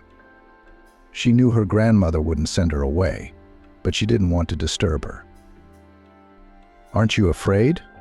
Melissa asked. No, Jessica answered boldly. Her grandmother looked at her fondly. Huge blue eyes, black hair braided into 2 pigtails. She looks just like her mother at that age, Melissa thought. She said nothing aloud, but smiled. Look, she said to her granddaughter, I'm going to take a look at him. You have to be careful. I will touch it very gently with my fingertips. See? Yes, Grandma. Well, his head, torso, and legs are intact. The left wing is intact, but the right wing is bruised. Will you fix him, Grandma? I'll do my best, honey. We'll have to fix the wing so it'll reattach. And we've got to get this poor bastard into a warm, dry place, fed and watered. You'll help me take care of him, won't you? Yes, Grandma. Jessica was happy. They got that sparrow out, as well as many other animals after it. Melissa had been a veterinarian all her life. Not in this town, though. She came here 5 years ago with little Jessica in her arms. Before that, Melissa had lived in the big city, where she ran the largest veterinary clinic for many years. She was the most well-known and sought-after specialist, so much in demand that she had no time at all to raise her own daughter. With her husband, Melissa divorced when James was only 10 years old. The husband simply could not withstand the presence of such a strong and intelligent woman. But Melissa did not care. She was all about work. And when she realized that James had grown up, it was too late. Her son had already gotten mixed up with bad company. He was hardly ever home and was dating Ricky the musician, who was 10 years older than him. When Melissa found out, James was already expecting a baby. Are you going to have a baby? You're going to have a baby? His mother yelled at him. Yes, Ricky loves me. This baby came out of love, unlike how you and Daddy had me. Melissa gasped in indignation. You're just a kid yourself. Where will you live and what will you live on? He's a penniless musician. He's talented. It's just that you don't know anything but your horses and dogs. We can manage without you. Great. Go to your musician and go. That day, James packed up and moved out of his mother's house. And a few months later, Melissa was awakened by an early doorbell. On the doorstep lay a baby wrapped in several blankets and a note: you were right. I'm too young to be a father, and going on tour with an infant is inconvenient. If you don't want to raise him, give him to an orphanage. I don't care. When Melissa read that, it was as if something inside her broke. Over the next week, she quit her job, sold her city apartment, and bought a house in a remote village. She figured she had enough savings for the rest of her life. Melissa was determined not to make the same mistake a second time. She would raise her grandson in love and understanding. He would grow up to be a good boy, kind, gentle, affectionate. He will not throw himself at the first musician he meets, because he lacks love from people close to him. Melissa will do anything to replace his father and mother. I want to be a veterinarian too, just like you, Grandma Lillian declared when she turned 10. Melissa smiled. Of course, I'm very glad you want to follow in my footsteps. But there are so many exciting new professions in the world. You don't have to be a veterinarian. You can become anything you want: a teacher, an astronaut, an actress. The granddaughter shook her head. I love animals, and I love it when they get well. Grandma thought for a moment. Good. I'll try to teach you everything I know. But when you grow up and finish school, you will still have to go to the city, enter the university and study there for a few years. The girl listened to her attentively. Okay, Grandma, she said with a seriousness unusual for a 10-year-old child. I will study with you and then at the university. Melissa smiled and nodded. From that day on, she began to make contacts with the villagers. Previously, she only interacted with people out of necessity, when she needed to buy milk, eggs, cottage cheese, meat, and other necessary food and non-food items. However, when the former head of the city's main veterinary clinic realized that she would have to teach her granddaughter the ins and outs of her beloved profession, she seriously reconsidered her attitude. It became apparent to Melissa that a lot of hands-on training would be required. Just the occasional sparrow and frog won't do it, she thought. It started with a trip to the local store. Normally, the woman would try to get her shopping done quickly and go home. But this time, Melissa lingered. "I've had bitter milk for 2 weeks. Can you believe it?" She heard Paul at the counter. "Yeah. Oh, that's too bad. We've always bought from you. It was the best." "You don't say. We don't know what to do with it, even if we cut it up. But it's a pity. She's a young cow, not even 5 years old." "Did you by any chance change the place where she was grazing in recent weeks?" The women stopped talking and stared at Melissa. In 10 years, they'd grown accustomed to the strange newcomer. Although she had lived in an old house on the edge of the village for a long time, she had never done anything bad. They still called her Townie behind her eyes. Her big eyes. Lillian's granddaughter went to school with the other children and was no different from them. But her grandmother Melissa always showed that she was different. She never said hello to anyone, never talked to anyone. She never invited anyone to visit her. That's why the day when she suddenly spoke to the locals herself went down in the history of the village. "Yes," said the landlady when she had recovered from her surprise. "She ate all the grass in her usual place. And my son Paul found a new field." Melissa nodded. "Take me there." "How?" The landlady looked at her questioningly. "I rode my motorcycle here. It has a sidecar. If you're not afraid, I'll take you." "Great." When they got to the field, Melissa got off the bike and looked at the ground. "Here," she said triumphantly, clutching a blade of grass in her hand. "This is the cause of your cow's bitter milk. It's not the most common plant in these parts, but there's quite a lot of it in this clearing. Let your son Paul graze the cow elsewhere, and after a while her milk will be as sweet as before." News of Melissa's talent spread through the village in a matter of hours. The very next day, people came to see her about her sick horse. Then she was called to a neighbor whose chickens had suddenly stopped laying. Then she was asked to find out why a 6-month-old piglet had suddenly stopped gaining weight. And everywhere Melissa took her granddaughter Lillian. Strangely, but the little fragile girl was not frightened by the huge animals, nor by what her grandmother sometimes had to do with them. "Yeah, toughness of spirit. You're like me," Melissa said once when her granddaughter helped her deliver a cow. Lillian looked at her in surprise. "We're helping animals, Grandma," Melissa said. "That's right." Lillian's education was a success. When the girl turned 15, Melissa started sending her alone for simple cases. When she realized that Lillian was doing well, she began entrusting her with more difficult tasks. Everyone in the village already knew that the girl would finish school and go to the city to study veterinary medicine. "You'll come back to us later, won't you?" Aunt Caroline once asked Lillian. The girl shrugged her shoulders. "I guess I like it here." "You should find a good husband," Aunt Caroline said thoughtfully. Lillian blushed. It was too early to think about that. The woman waved her hand. "It's never too early to think about it. Stephen's granddaughter has had her second, and she's only 3 years older than you. I mean, look at my youngest, Ryan. He's a hell of a guy."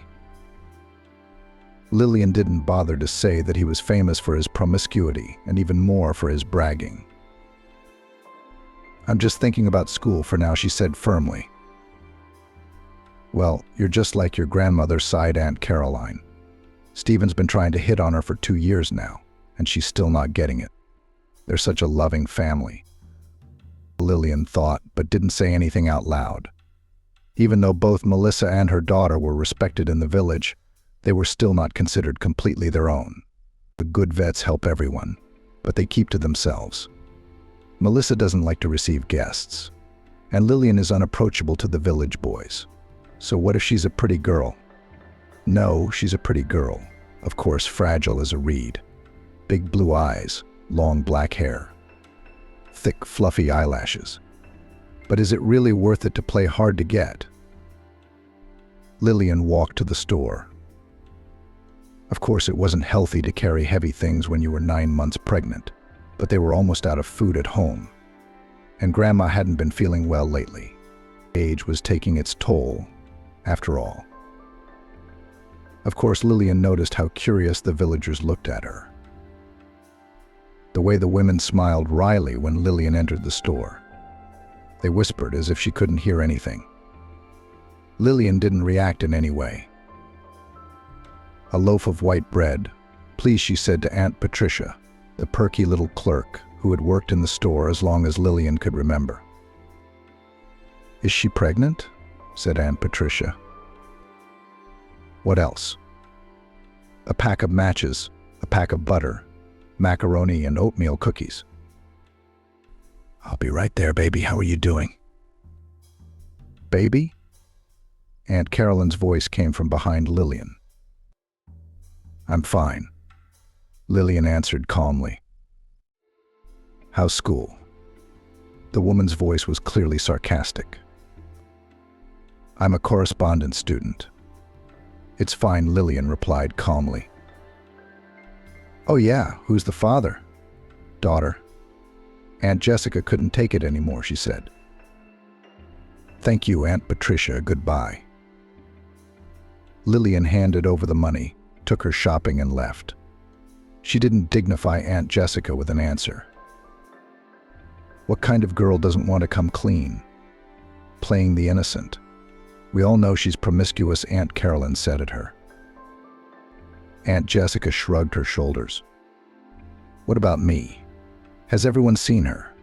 Where's the husband? No husband. So she's out. As she left the store, Lillian wiped the sweat from her forehead with the back of her hand. It's all right, she'll get over it. The stares, the conversations, the questions, not the worst of it. She could take it all. The main thing is that Grandma Melissa is on her side. Lillian got into veterinary school without any problems. She and her grandmother decided in advance that the girl would study at the correspondence department. But only for a year longer, Melissa said. You'll get the same diploma. And we need it for work. You learn the theory on your own, and I taught you everything I know. Of course, it's understandable that after all these years, a lot of new things have come up. But that's okay. If you know the basics, you'll figure it out quickly. Lillian smiled at her grandmother. You always say the most important thing is practice. Melissa nodded. And you've had plenty of it. And to make it even more, I asked one of my former subordinates to hire you at his clinic. Will you help a young but very talented doctor there and study in your spare time? Grandma asked. Okay, Grandma, Lillian replied. Studying came easily to her. Of course, a lot had changed since Grandma had been in charge of the clinic. Veterinary science had advanced a lot, but it was still much easier for Lillian than her classmates who didn't have the same experience. Peter, her grandmother's former apprentice and subordinate, and now the director of the clinic himself, welcomed Lillian with open arms. Hello, daughter. He shook her hand affectionately and invited her to sit down. In the pictures her grandmother had shown her, Peter had been a thin, short guy with funny round glasses. Now he was wide, had laser vision correction, and had grown a thick, dark red beard. How's Melissa? He asked. We were all shocked when she suddenly announced that she was quitting her position as head of the hospital and resigning. Lillian knew why her grandmother had suddenly resigned from such an important position, but she would hardly be happy if her granddaughter talked about their personal life. It's all right, Lillian said. She asked me to give you her regards and said she was very proud of you. Peter smiled embarrassedly and for a few seconds looked like the young man in the photo from 20 years ago. Thank you. That's very nice to hear, he said. I take it Melissa still prioritizes hands-on learning? Lillian smiled. That's why I enrolled as a part-time student. That's actually a wise decision, Peter said. Well, will you be working as an assistant to one of our doctors? I'm sure he'll teach you a lot. The doctor was only 8 years older than Lillian. However, the girl immediately noticed that he was respected by the rest of the clinic staff, and she liked Nicholas at first sight. Tall, blonde-haired, with blue eyes, he seemed to always be in a good mood and showed kindness to both people and animals. He took the news that he would now have a new assistant quite calmly. Well, Jessica, he said cheerfully, we'll see how you do in the field. I'll do my best, Lillian replied. Working with Nicholas was interesting. He had an easy rapport with both the animals and their owners. Lillian noticed how carefully he took a history, how detailed his examination was. It's easier with sick people, he explained to Lillian. They can tell you everything in words, but with animals we can only focus on what the owners notice. Not all of them are very observant, so you should help them to ask how the animal's behavior and habits have changed. And of course, the examination of the pet itself gives a lot. Lillian listened attentively and nodded. By the way, you are very good at manipulation, Nicholas praised her. Injections, bandages, and everything else. Where'd you learn that? My grandmother is a veterinarian, Lillian answered. She used to take me with her whenever someone in the village asked her to help. Oh, you have more experience than me, exclaimed the doctor cheerfully. Lillian smiled embarrassedly. I've been observing more only for the last 3 years. She began to trust me. Various uncomplicated cases. And in the village our patients were mostly cows, horses, pigs, chickens, goats, dogs, and cats too, but much rarer. Well said, Nicholas. We rarely have cows and chickens, but your experience is excellent. I can see that you are good at what you do. Just study hard, do well in your exams. I'll teach you the rest. He gave her a list of current textbooks and websites. That's what you have to read. Not to the fact that half of what you'll learn at the Institute is already outdated, and another quarter will be outdated by the time you get your diploma. That's sad, Lillian said. The doctor shrugged. That's life. By the way, if you want, I can give you another part-time job. It is in our clinic you will perform manipulations for animals whose owners agree to bring them to us every day. Which, for example, to put IVs, shots, many do it themselves, said Nicholas. And I understand that. After all, everyone's budget is different. In this case, your task is to explain to the owner in as much detail as possible how to do it safely, painlessly, and effectively for the pet. Understood? Lillian nodded. But some owners are willing to pay for comfort and safety and trust their pet only to us. Sort of like a daycare center. There's a nurse shortage in the evening. Thank you, the girl replied. I would love to take this part-time job. Most of the people who came to the day hospital were IVs.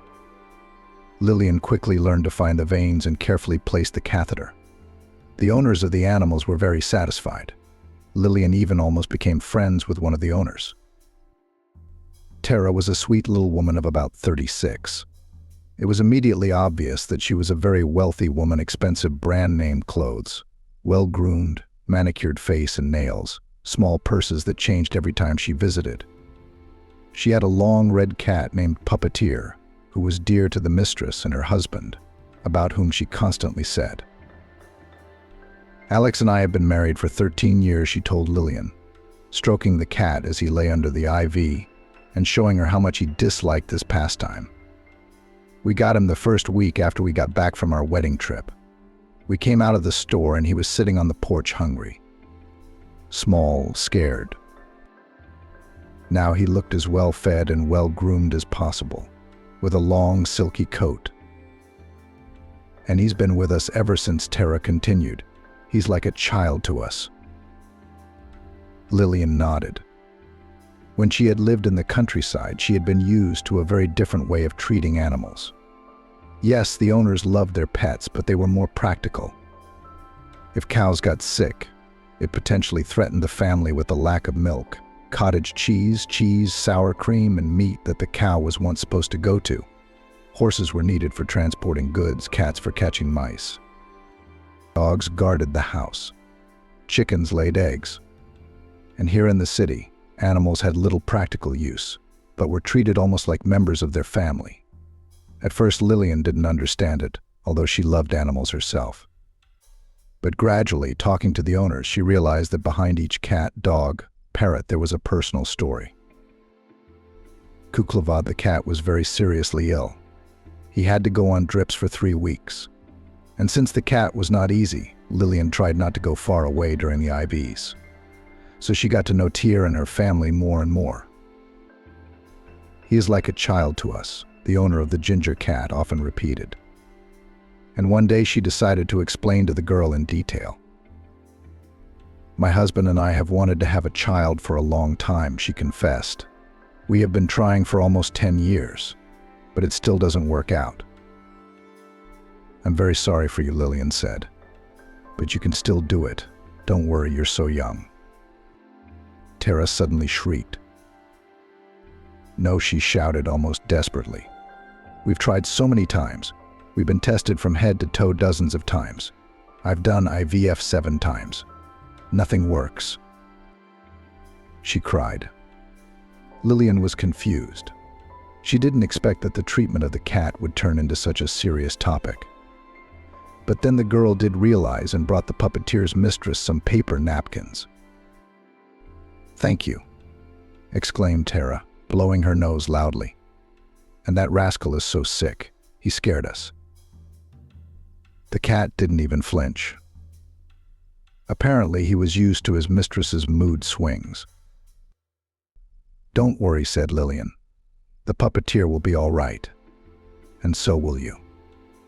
Tara sobbed a few more times, but then finally calmed down. "Thank you, daughter," she said. "You're a very good girl. I just feel better every time I come home from you." Lillian smiled. "You're very nice too." "Thank you." Tara blotted her eyes once more with her napkin and suddenly asked, "Why did you decide to become a veterinarian?" Lillian smiled. "Because of my grandmother. She ran this clinic many years ago," Lillian continued. "Wow." Yes, Tara nodded. "And then it happened that she had to raise me from infancy. So she gave up her position, bought a house in the country, and moved there with me. That's how we lived our whole lives. I like to help animals from childhood. My grandmother taught me everything she knew. Now I have to continue my education, get my diploma, and run a clinic too." Tara was already smiling. Lillian smiled back. "Well, maybe in many years," she replied. "Where is your grandmother now?" Lillian sighed. "She lives alone in the village for now. But someday I'll bring her to live with me. I'll buy us a small, beautiful, and comfortable house in the city, and we'll live there." Tara nodded thoughtfully. "I'm sure, Lillian," she said, "that everything will work out." "What do you do in your spare time?" Nicholas once asked his assistant. Lillian was just finishing filling out the cards for today's 4-legged patients. "What time is it?" she asked. The doctor laughed. "I get the hint. I think I've gotten you too busy." Lillian frowned. "I don't like hints. My grandmother always taught me to be blunt about everything." "Well, that's good," Nicholas replied cautiously, not understanding where she was going with this. "0. I'm satisfied with the amount of work I have now," Lillian explained. "I sit with you at the reception in the morning, and in the evening I earn practical skills. In between, I try to study. I don't have a lot of free time." The doctor nodded. "I understood that. But maybe you, Lillian, Do have some free time sometimes, don't you?" He looked pitifully at the girl with his expressive brown eyes. She sighed.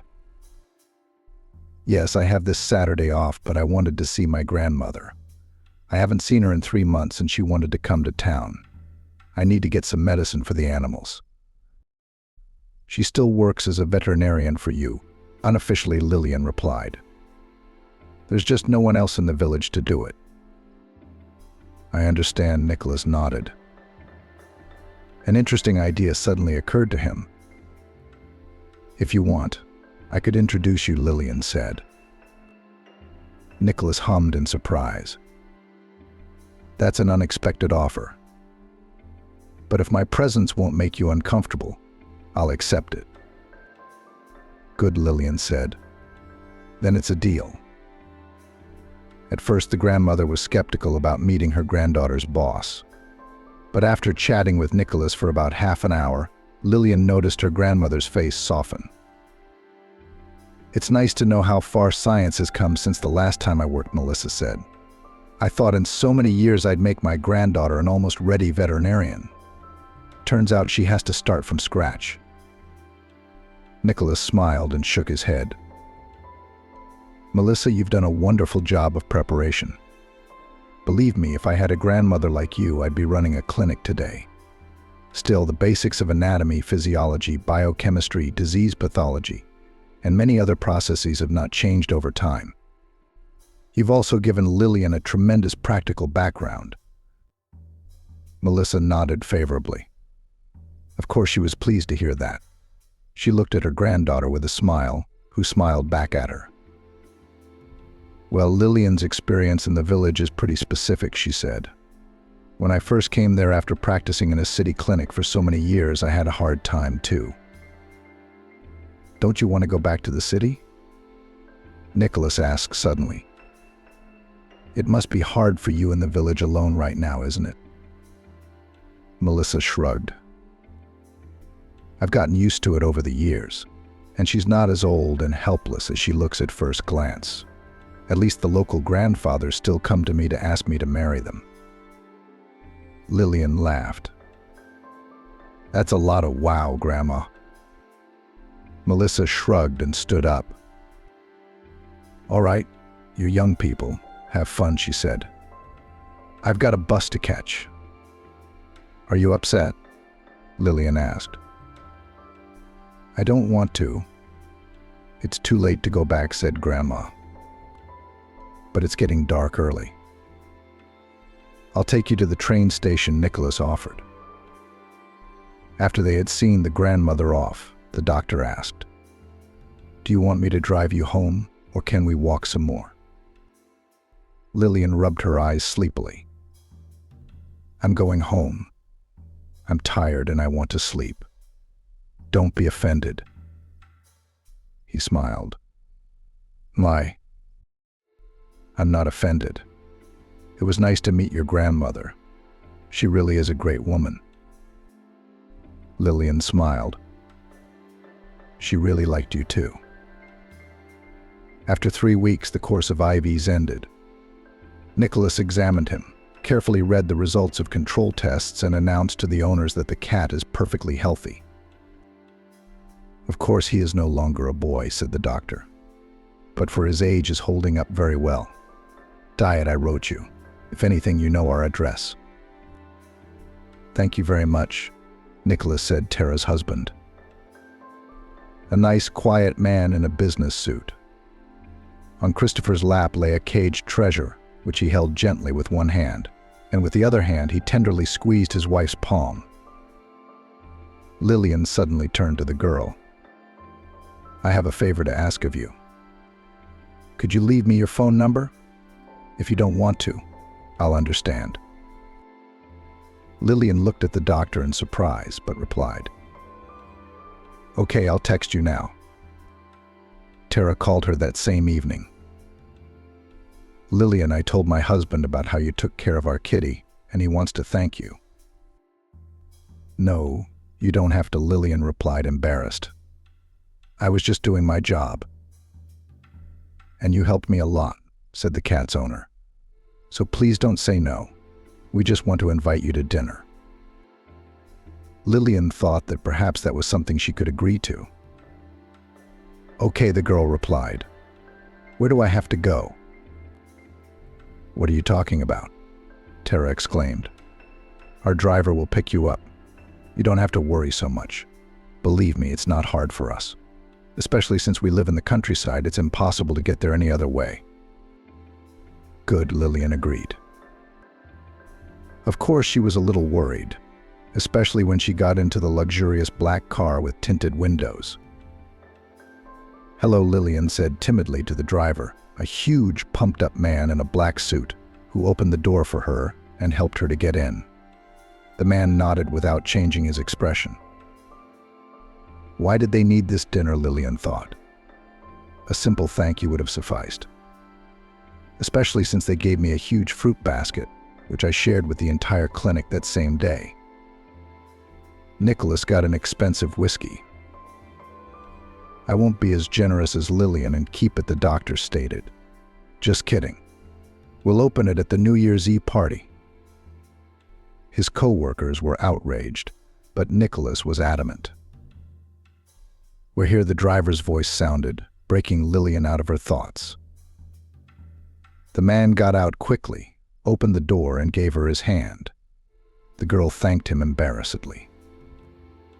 "Shall I go in there?" Lillian asked timidly, as they stopped in front of the high marble porch of a magnificent mansion. "I'll show you out." As they walked along, Lillian was surprised to think that she hadn't realized how rich the owners were. The cat knew it was clear they had money. Surely she knew how much it cost for 3 weeks of IVs to save a cat from a serious illness. But that car, the driver, the country mansion behind the high fence. "Lillian, are you here?" Tara happily ran up to her and hugged her as if they were old friends, despite the posh surroundings. The woman kept herself very simple, which made Lillian like her even more. Christopher was here, too, only he kept a more reserved demeanor than his wife. He smiled at Lillian and nodded. "Let's go to the dining room," he said as his wife opened her arms. Yes, of course," Tara answered him. The three of them walked into the huge dining room. Lillian looked at the long table with a white lace tablecloth filled with many dishes of food. She felt uneasy. She turned to the owners of the house and said timidly, "I'm sorry in advance, but I don't know anything about cutlery." Christopher shrugged. "What's there to know? You eat liquids with a spoon and solids with a fork. And if you mean those houses where they serve 10 kinds of cutlery for every meal, that's not us." "We're simple people," Christopher said, putting his arm around his wife and kissing her gently on the temple. She smiled softly and invited Lillian to the table. After a few minutes, the girl was completely relaxed. In their company, it seemed as if she was sitting with old pals. The couple talked about the cat. "We decided to buy him a new scratching post," Tara said. "The old one is already scary to look at. Seva and I spent a week choosing one. And this bully began to tear it the first night.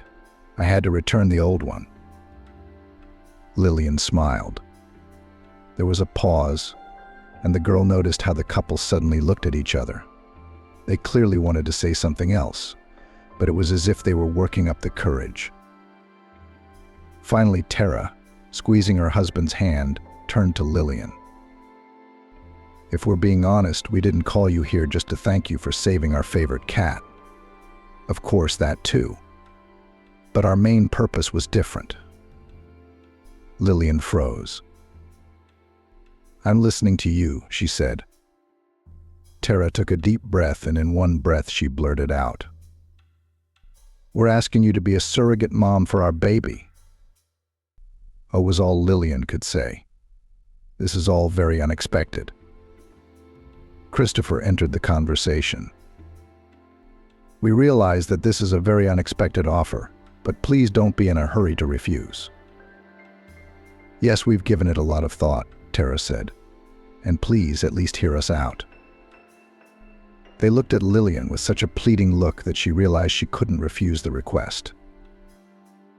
I told you that we've been trying for years to have a child, Tara began.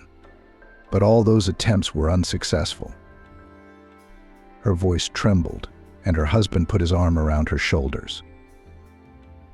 The doctors said we're both healthy, except that my body can't carry a baby, so surrogacy is my only chance.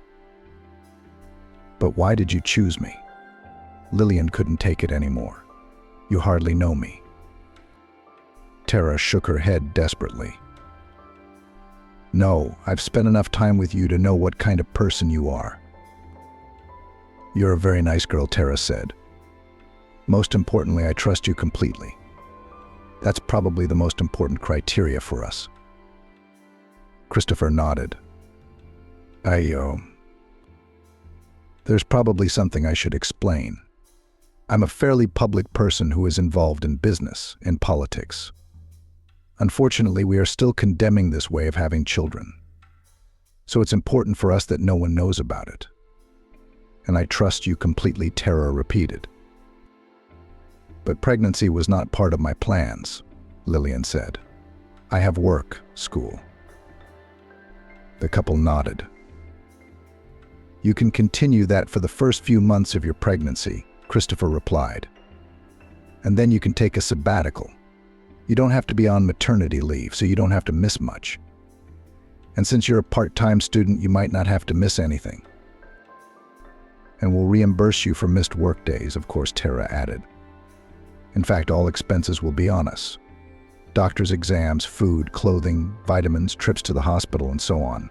But you'll also receive a substantial financial compensation.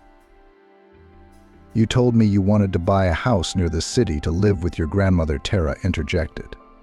If necessary, my husband and I can help you find the house of your dreams, with full renovations, furnishings, and furniture, and a convenient commute to the city for you and your grandmother. Lillian sighed. She'd been thinking about this for a long time. Her grandmother, though still vigorous, was not as strong and sturdy as she used to be. Lillian herself was not going to stay in the village, and it was unlikely that her veterinarian's salary would allow her to quickly save up for an apartment where she and her grandmother could live. Please think about it, Tara took her hand gently. You're our only hope. It won't be for long. I don't know, Lillian sighed. This is all very sudden. Tara nodded. Suddenly tears welled up in her eyes, but she tried to hold them back. Sorry, I'll step back, she said, and walked out of the dining room. Christopher stood up. We don't want to pressure you, he said. Just think it over at your leisure. In the meantime, my driver will take you back, and please don't tell anyone about our offer. Of course, Lillian replied. She kept her word and did not tell about this conversation neither to Nicholas, with whom they had dinner after work, nor to her grandmother, to whom she went to celebrate New Year's holidays. How are you here without me? She asked Melissa. I'm getting by, she said. Of course it can be difficult, especially in winter. You know, without central heating, water supply, and a warm toilet, it's not very cozy here. Melissa noticed the upset look on her granddaughter's face and immediately corrected herself. But that doesn't mean I'm complaining. I'm still able to take care of myself. Don't worry. You never complain, Lillian sighed, noticing, as did her grandmother. After spending a few days with her grandmother, Lillian finally decided that she would accept the surrogacy offer. How much longer will Grandma be able to support herself? What if she falls while carrying water from the well, breaks a leg or catches a cold and gets sick? And in general, carrying heavy things at her age is not very healthy. I agree, Lillian said as she called Tara. Lillian, really? Yes. Oh, my girl. This is the best present my husband and I could have gotten. When can we see you? The same taciturn driver took her to a familiar house. There, Lillian and the couple discussed the terms of the contract in detail.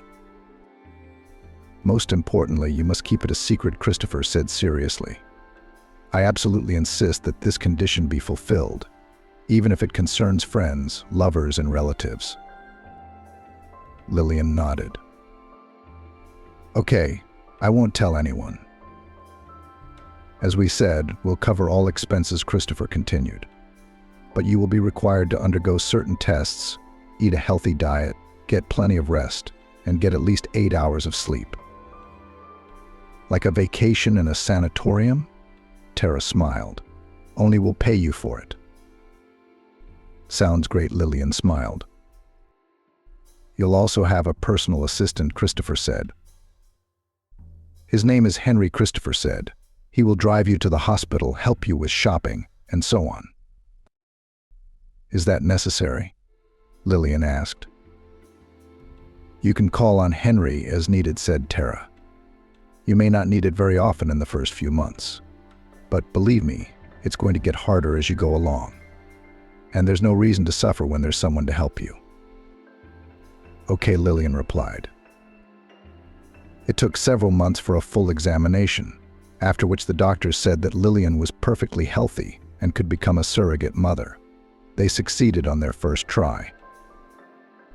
Oh, I'm so happy, Tara exclaimed, literally crying with joy. She hugged the girl and kissed her cheeks, flooding her with tears. Christopher, as always, was more reserved, but Lillian could see that he was happy too.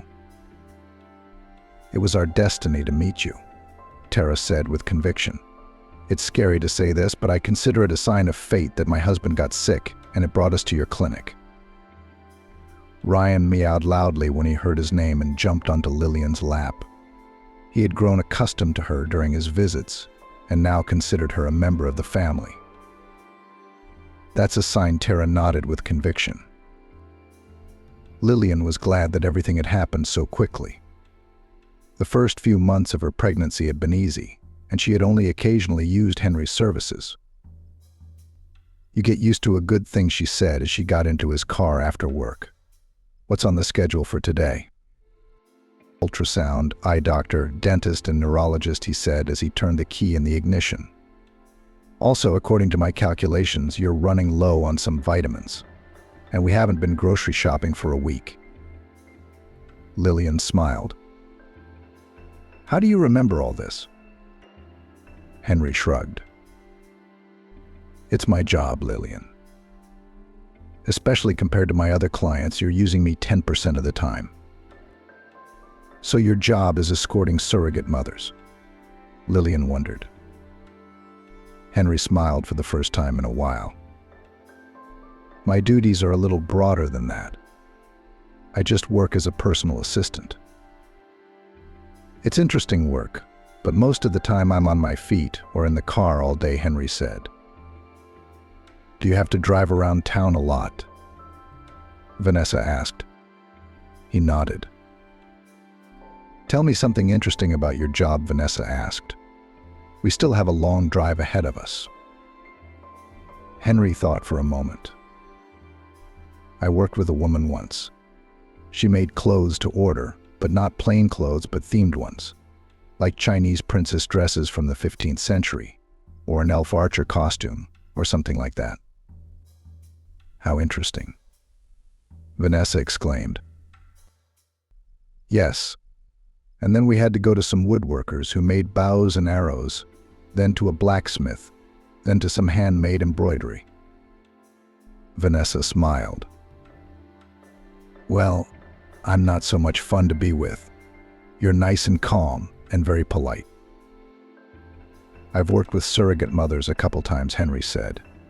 Believe me, they made the most of that time. They'd call me at all hours of the day and night for anything. I'm so sorry for your loss, Lillian laughed. The examinations and tests showed that Lillian and the baby were doing well.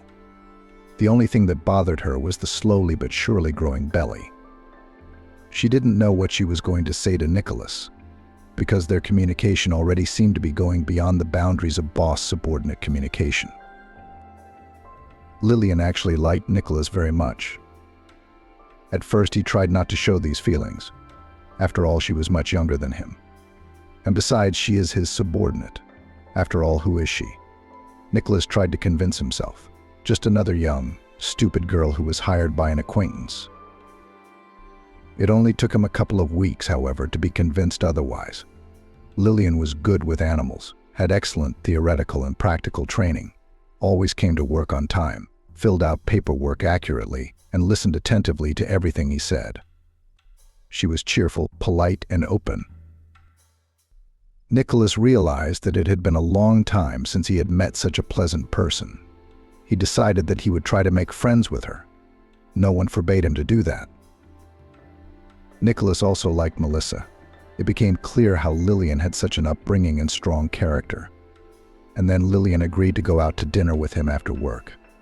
And after that evening, Nicholas realized he was in love.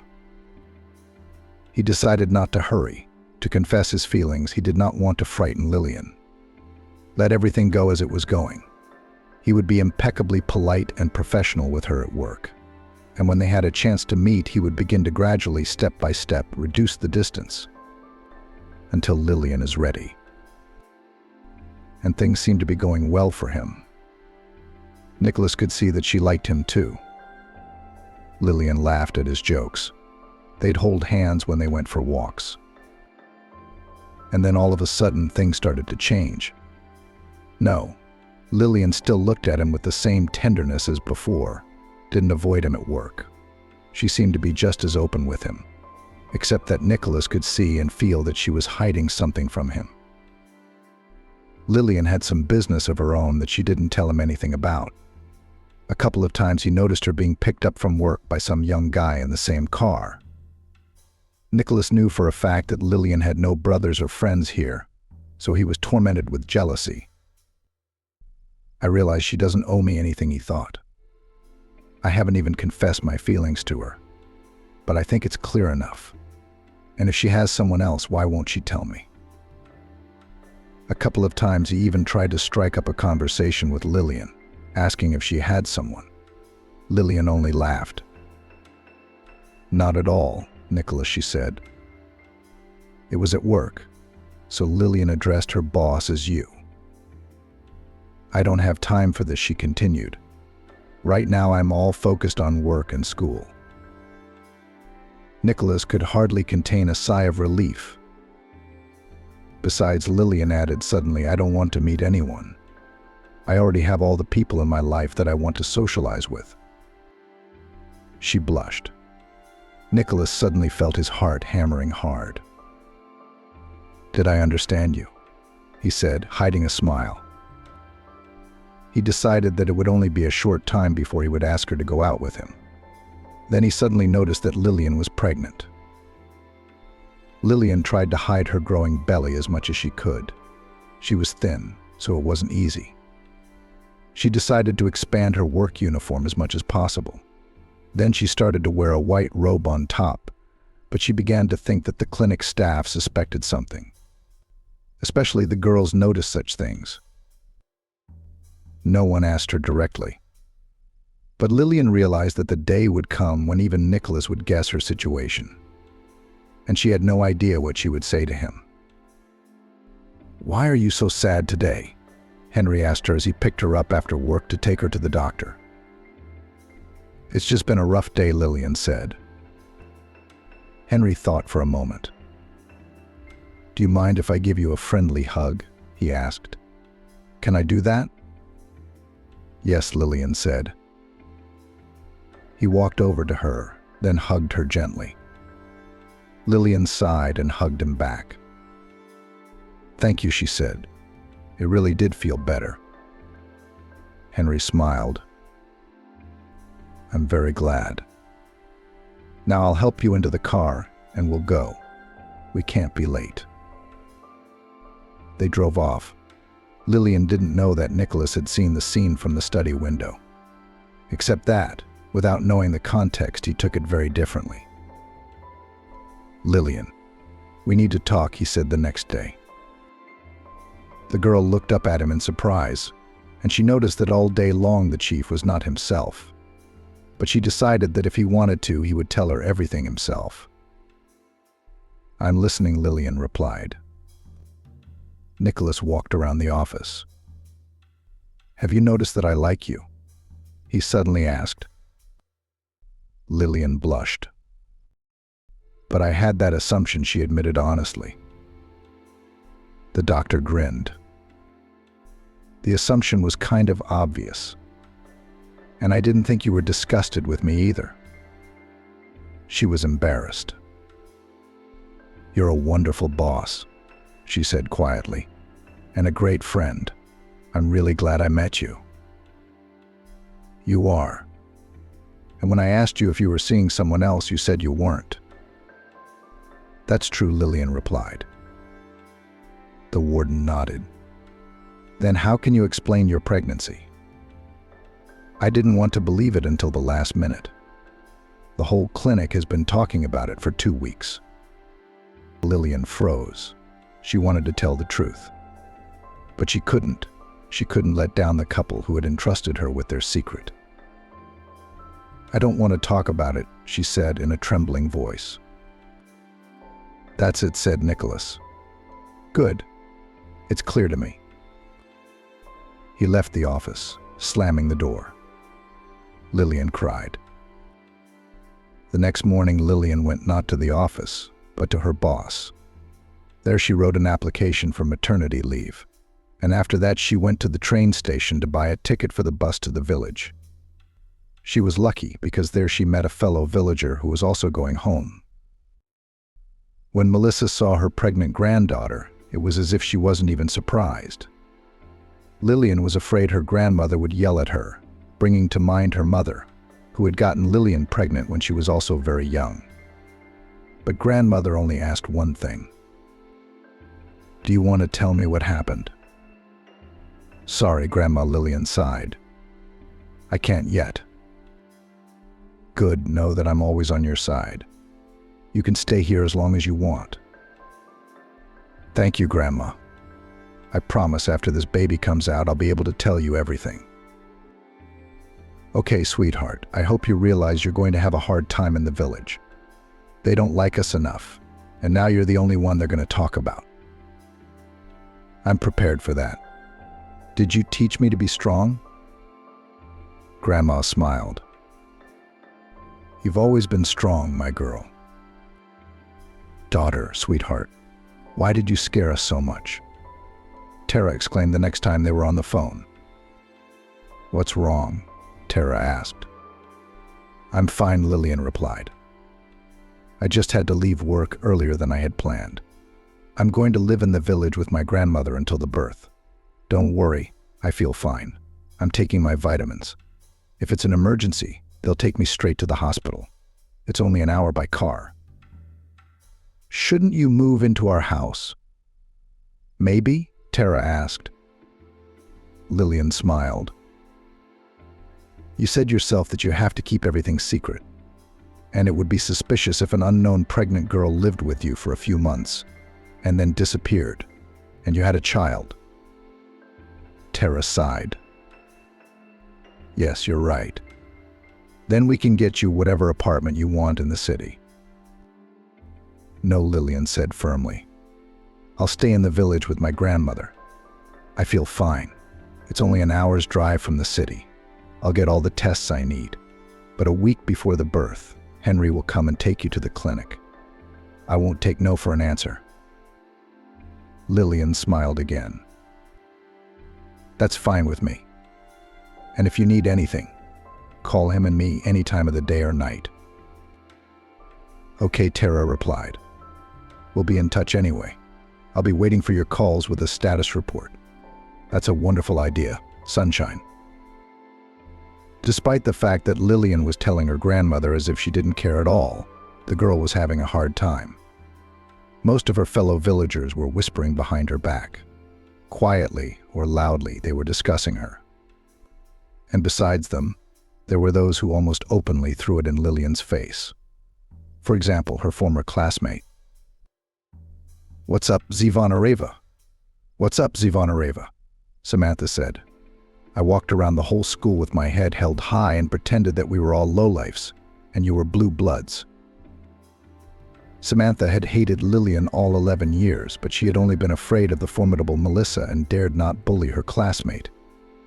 And now Samantha herself had already given birth to Aunt Carolyn's son, who had once been in love with Lillian by the alcoholic Ryan, Samantha thought she had a chance to get even with her rival. "I don't think so," Lillian said calmly. "You've been out on the town with no one to blame." "Who's the father?" continued her classmate. "You don't know." Lillian didn't answer. Of course she pretended it didn't hurt her. But in fact it was so painful to listen to all the dirty gossip and whispering. It's only a little longer, she told herself every day. She was also very upset that Nicholas had never called her. She berated herself so much for not talking to him. She should have broken the pact and told him everything or left before her belly became visible. And she should have confessed her feelings, told him she understood, that she'd noticed how much he liked her and that she liked him just as much. Except now it was too late. She'd betrayed his trust. Nicholas won't forgive that. "Okay," Lillian said to herself, "I have to think about Grandma, and also about school, and also about the promise I made to Tara and Christopher." The delivery date was getting closer. My stomach was getting heavier and lower, and my legs were already swelling badly. By the end of the day, my back was aching and I had to pee constantly. "Henry's coming to pick you up the day after tomorrow morning," Abigail said during another of her almost daily calls. "I'll remember," the girl replied. "I've already packed a bag." "Good for you. And let's dress warmly. The weather forecast promises a blizzard in the coming days."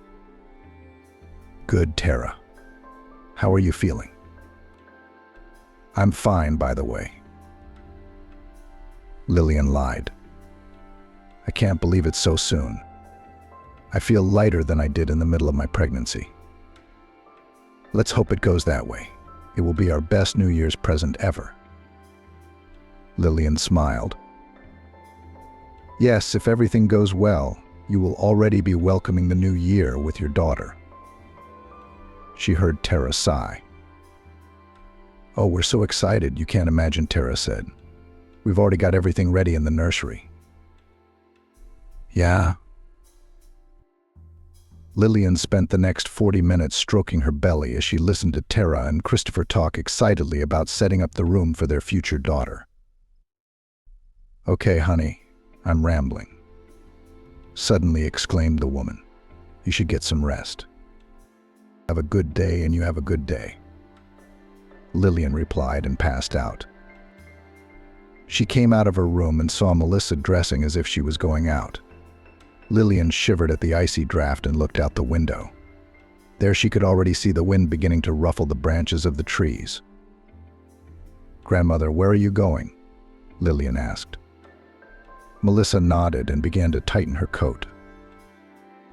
"Yes, a neighboring farm has asked to see a breeding stallion." "And you're going out in this weather?" Grandma waved her hand away. "They'll take me there by car. Besides, they're supposed to have some fancy doctor from the city." "That's great. In that case, why do you have to go? Or are you having a concilium?" "They can't reach him. They can't get him on the phone. Maybe he can't even make it because of the snowstorm. Then it will be necessary to at least examine the animal and give him a couple of supportive treatments so that the stallion will last until the morning," Grandmother said firmly. "Lillian, you're not going anywhere in this weather." "I am." Melissa snorted. "Yeah, you're about to give birth." Lillian resolutely started to get dressed. "It won't be soon. I feel fine." "Lillian, Grandma. Who said it was quick and easy? You're such a stubborn girl, just like you." Melissa laughed. "Okay, but be careful." "Don't worry, Grandma." The blizzard was getting worse. "Are we going to be okay?" Lillian asked the son of the owner of the company who was driving her. "Yes, we still have about 20 minutes to go," he replied. "You'll forgive us for disturbing you in this weather, but the stallion is our everything. My father invested so much money in him. We had to take out a loan. If he dies, we'll go bankrupt. And our company employs so many people in the surrounding villages.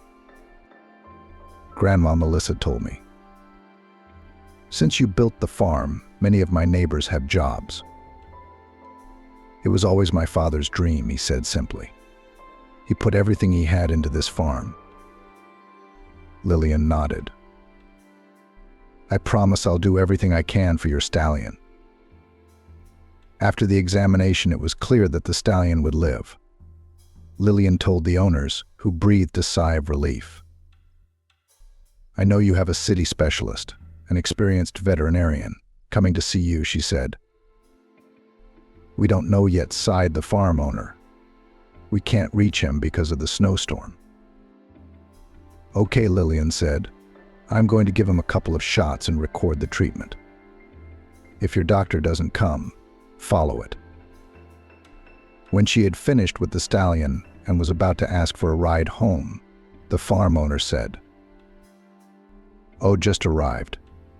The doctor can have a word. I don't remember what you said or what shots you gave. No problem, Lillian said. She waited for the town doctor to get out of the car and come to the stables. Where's our breeding patient? She heard a familiar voice. Lillian's heart raced. What was this stupid game of fate? Lillian. Nicholas seemed as surprised as she was. What are you doing here? He asked coldly. I was examining the stallion, Lillian replied. I forgot you lived nearby. Nicholas sighed. Is that the local doctor they told me about? All right, you'll tell me all about him, he said. It will be quicker that way. I don't want to be outside too long. It's already blizzarding. Nicholas hated to admit it to himself, but he was glad to see Lillian suddenly. How he'd missed her. Yes, he was angry that she hadn't told him about her relationship and pregnancy. But how much he missed her. And now he looked at her so familiar face, eyes, lips, and couldn't tear himself away. He wanted to spend just a few minutes with her, to hear her voice, to look into her big blue eyes. What he asked, because he'd been thinking and hadn't heard what Lillian had said. I said, Did you examine the stallion too? Lillian repeated to her husband. Nicholas blinked confusedly. Of course. I trust you completely, though he added, when it comes to work, of course. Lillian flared up but didn't answer. After examining and telling Lillian, Nicholas said, I absolutely agree with your diagnosis and the treatment prescribed. You will make a fine veterinarian. Lillian lowered her eyes. Thank you. Nicholas suddenly thought how much he didn't feel like going home right now. How's the baby? He asked, nodding at Lillian's belly. It's fine, Lillian replied. The tentative delivery date is a little over a week away. Already. Yeah, you live here with your grandmother, Nicholas finished quickly for her. We live with her, Lillian nodded. Nicholas nodded. Would you like a ride home? He asked. I don't want Brandon to have to drive back in this weather. I'm on my way anyway. You'll have to make a detour, Lillian said. It's no problem for me. If Melissa doesn't mind, I'll have a cup of tea at your place. Lillian smiled. Thank you, Nicholas. That's a good idea. As they drove, Nicholas was filled with questions. Why had she come to the village? Where was the child's father? Who was he? He was so thoughtful that he didn't even immediately notice the change in Lillian's expression. What happened? He asked. My stomach hurts, she said. It's very tight. Well said, Nicholas. How long has it been? It started when I was examining Charlotte. I didn't notice it at first. It's been happening a lot lately, but it usually goes away in a few minutes. Now it's just getting worse. Nicholas gripped the steering wheel with his fingers. We have to go to the hospital, he said firmly. How far to the nearest one? About an hour, Lillian said. But you don't have to do that. He waved her off. Come on. It's a blizzard. There's no telling how long the ambulance will take to get to your village. I'll drive you myself. Thank you, Nicholas, Lillian said. He shrugged. It's not hard for me to do that for you. Of course, he had to pretend that everything was under control, that he wasn't afraid. But in truth, Nicholas had never been so afraid. The wind was picking up, visibility was only a few meters. He wanted to go faster, but he was afraid. How do you feel? He asked cheerfully. Normal, Lillian replied weakly.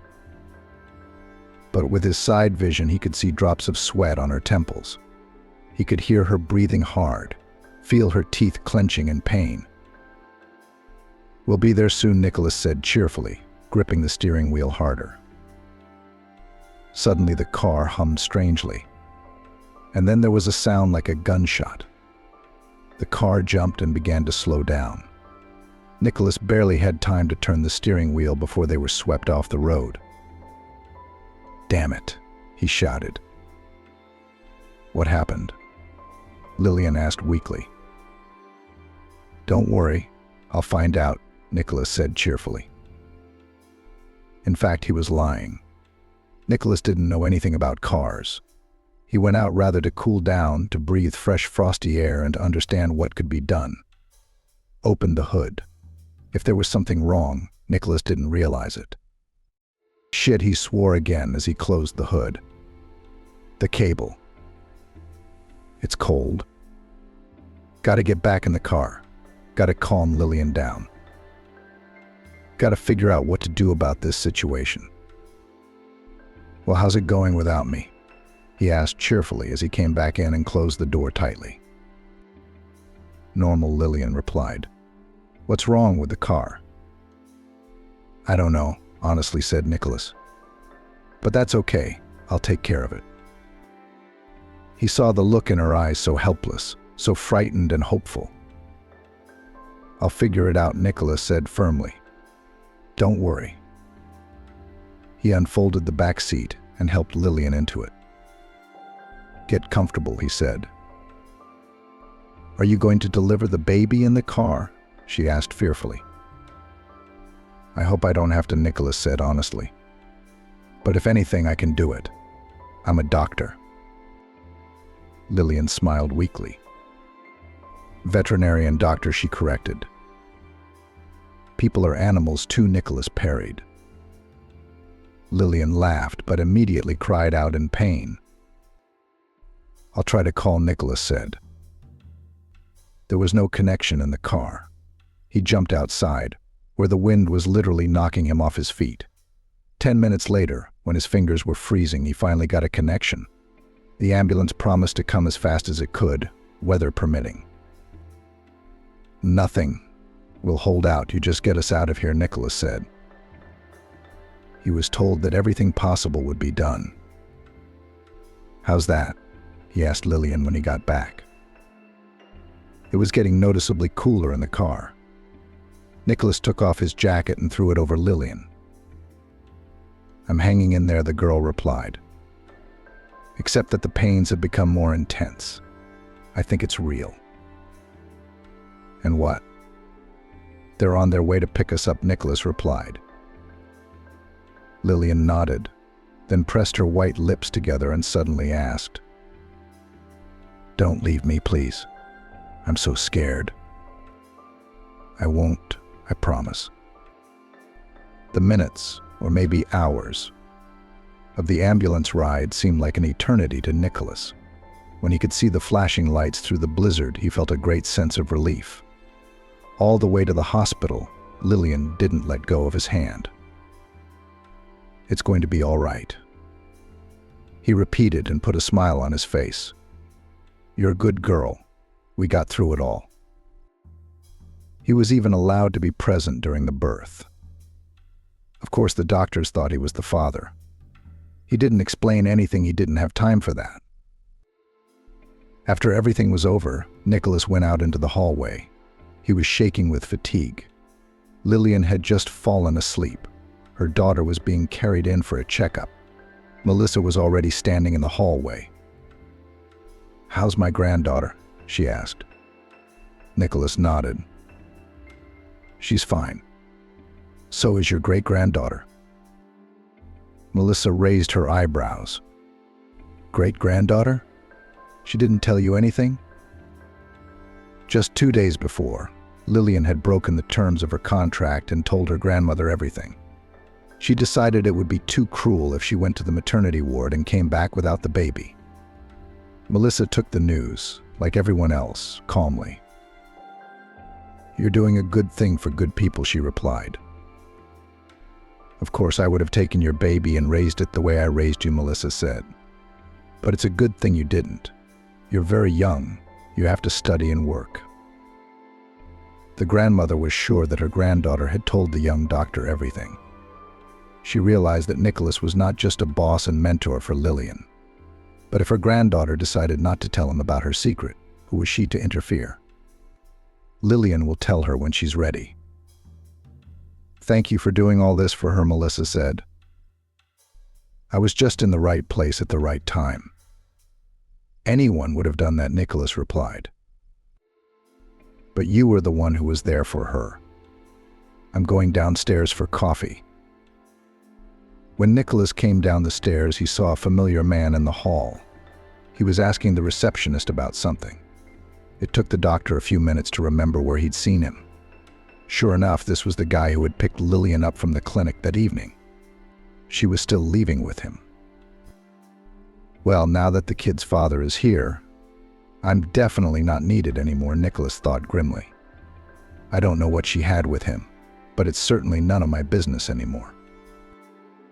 He walked out of the hospital. When Lillian came to, the first person she saw was her grandmother.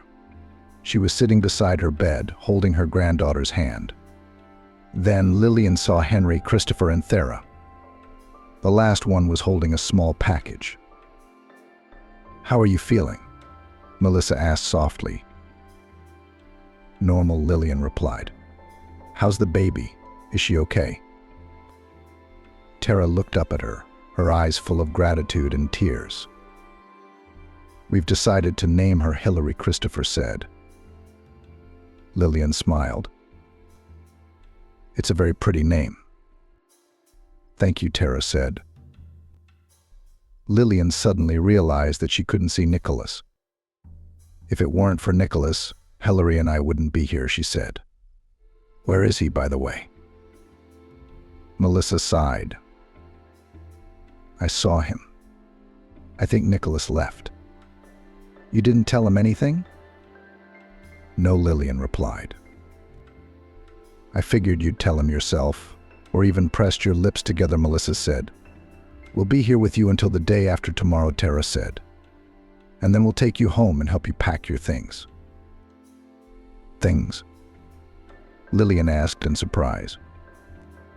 Tara raised her eyebrows. "Sweetie, you don't seem to have fully come to your senses yet," she sighed.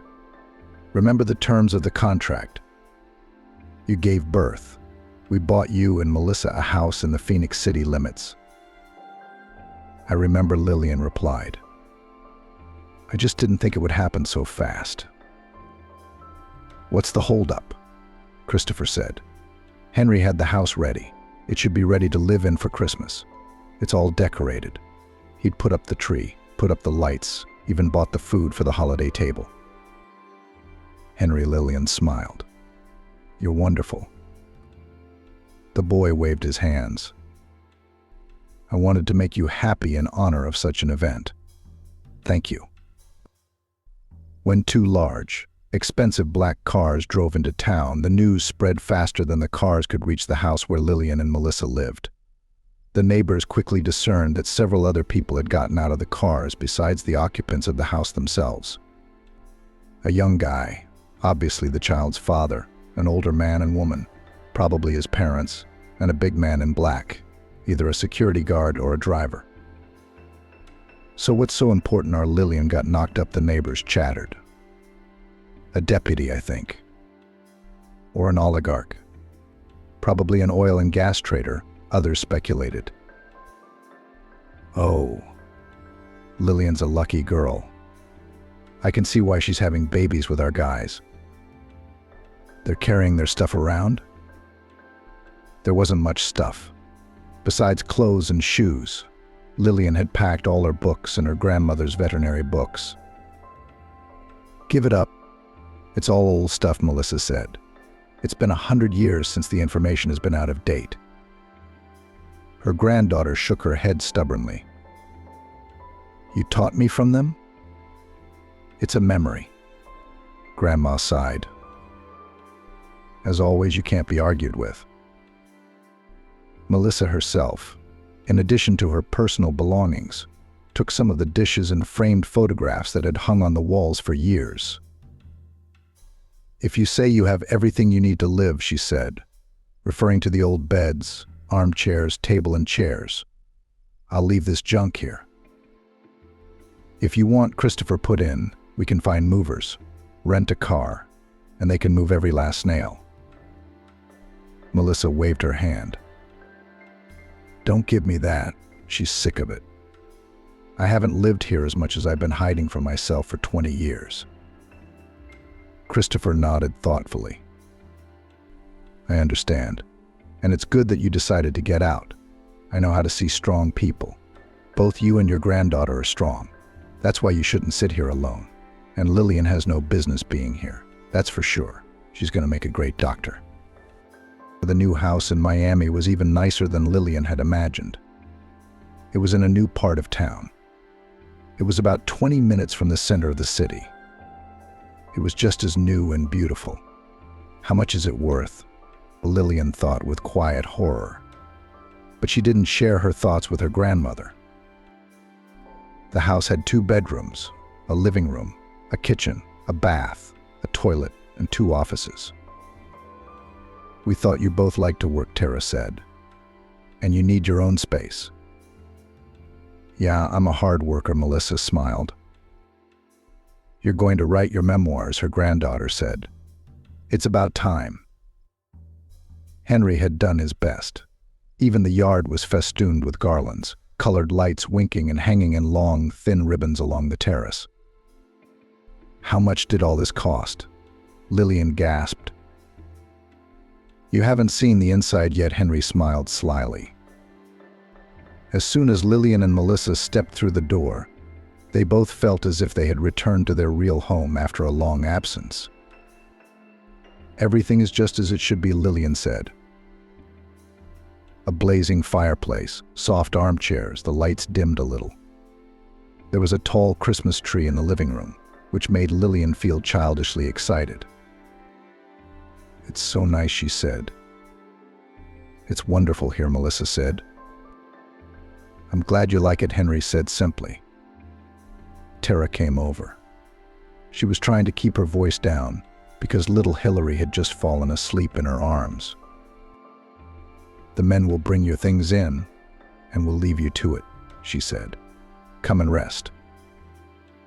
Thank you, Tara, and thank you, Christopher, Lillian said warmly. Thank you, daughter, Christopher said. And we invite you to celebrate the new year with us, Tara said. Lillian and her grandmother looked at each other. We accept the invitation, Melissa replied.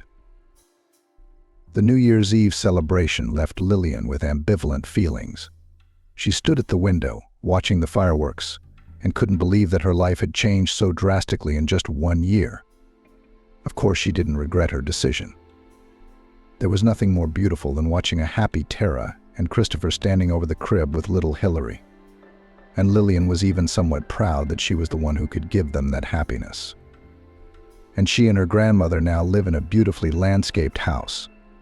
And Lillian knows that Melissa will no longer have to live alone, carrying firewood, fetching water from the well, heating the stove. Now Lillian can be near her beloved grandmother every day. They are together again. They are again a support for each other. Only she'll never see Nicholas again. Of course, the New Year's holidays will pass, and she can return to her studies. but it's unlikely she'll dare to go back to her old job, which means she won't see him again. She wouldn't hear him laughing when Lillian told her about an incident from her village practice, and she wouldn't see Nicholas carefully and professionally examining another cat or dog. She suddenly remembers how he drove her to the hospital through a snowstorm, how he calmed her down and tried to joke when the car broke down, how he held her hand in the ambulance, and then during labor. If she had only known then, as she fell asleep, that she was seeing him for the last time, she would never have fallen asleep. "What are you crying about, sweetheart?" Lillian did not even notice how Tara silently approached her. The woman hugged her affectionately with her small white hand. "It's all right," Lillian said. "Just remembering a good man I'll never see again." She wiped her tears with the sleeve of her dress. Tara frowned. "He's alive, isn't he? So you can still see him?" Lillian shook her head. "I'm very guilty before him, and I know he'll never forgive me or want to see me." Tara put her arms around the girl and pulled her close to her. Her pensive gaze was fixed somewhere in the distance, but she asked Lillian nothing more. "3?" Melissa asked confidently. She looked at her granddaughter sternly. Lillian sighed. "Yes, Grandma, I won't be able to work there. I'll pick up my paperwork today. I know the clinic your student runs is the best in the city, but there are a lot of other good ones. I'm sure they'll take me somewhere else." "Of course," Melissa replied. "But you know that's not what I mean. You need to talk to your Nicholas." Lillian blushed. "He's not mine." She cut her off and ran to her grandmother's house. She kissed Melissa and ran out the door. Stubborn Grandma sighed but smiled. Lillian really didn't want to go into the office where she had worked under Nicholas for so many months, but there were some of her personal belongings left there that needed to be picked up. She arrived early before the workday started, hoping to get everything in before the doctor and his new assistant came in to start the appointment. The plan had almost succeeded. Lillian had already put away everything she wanted when the door opened and a familiar male voice sounded. "Lillian."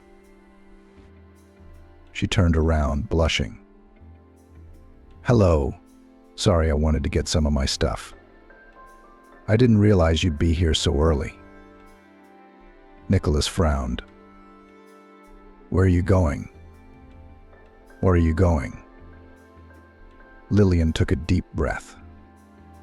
"I'm quitting." "Why?" She averted her eyes, unable to bear the direct, piercing stare of his brown eyes. "I don't think we should work together," Lillian said. Nicholas raised an eyebrow mockingly. "Why have I offended you in any way? I remember the last time we met, you didn't want to let go of my hand and asked me not to leave. What's changed?" Lillian got angry. "You know very well what has changed, and you've made it very clear to me. Besides, if it weren't for the circumstances, it's unlikely you'd be willingly holding my hand." She shook the bag of belongings decisively and took a few steps towards the exit. "It's been a pleasure working with you," Lillian said quickly and abruptly, as if afraid to change her mind. "Now, if you'll excuse me, I have to go." Nicholas smiled. He stood up, blocking the way. Then suddenly he took her hand gently, looked into her eyes and said, "I know everything." Lillian thought she had misheard. "Know what? All about surrogacy? But how?" He smiled. "I got a call from an old client yesterday. I thought something had happened to her cat again, but the cat's fine." Lillian gasped. "So Tara told you everything herself?" Nicholas nodded. "She said she saw you crying on New Year's Eve and began to guess something. And then, with your grandmother's help, she confirmed her guesses. I hope they're both right. And the reason you're crying is really because of me." Lillian laughed. Whatever the situation, Nicholas always knew how to make her laugh. "Are they wrong?" he asked worriedly. "What about the mystery?" Lillian asked, ignoring his question. "They didn't want anyone to know about it, did they?" Thera said that she and her husband were so happy that they didn't care now, even if the whole world finds out that it was you who carried their child. Lillian smiled. "You didn't answer the question," Nicholas added. "Surely you can guess that I like you?" Lillian replied. "And after you didn't run away from my labor and fainted, I decided to run away right after it." Lillian laughed. "So now it's okay for me not to quit?" she asked. Nicholas nodded. "What's more, I hope that you will work with me in this clinic for many more years, first as an assistant and then as a colleague." "I hope so too," Lillian said. "But haven't you found a new assistant?" The doctor shook his head negatively. "I was waiting for you to come back." "That was stupid," Lillian sighed. "And it would have been nice," Nicholas continued, ignoring her remark, "if you'd started seeing me. Unless, of course, you're really in love with that guy who picked you up after work." Lillian laughed. "Now I see what upset you back then." "No, I'm not in love with Henry." She rose on tiptoe and kissed Nicholas on the lips. He gently wrapped his arms around her, pulled her close, and kissed her back.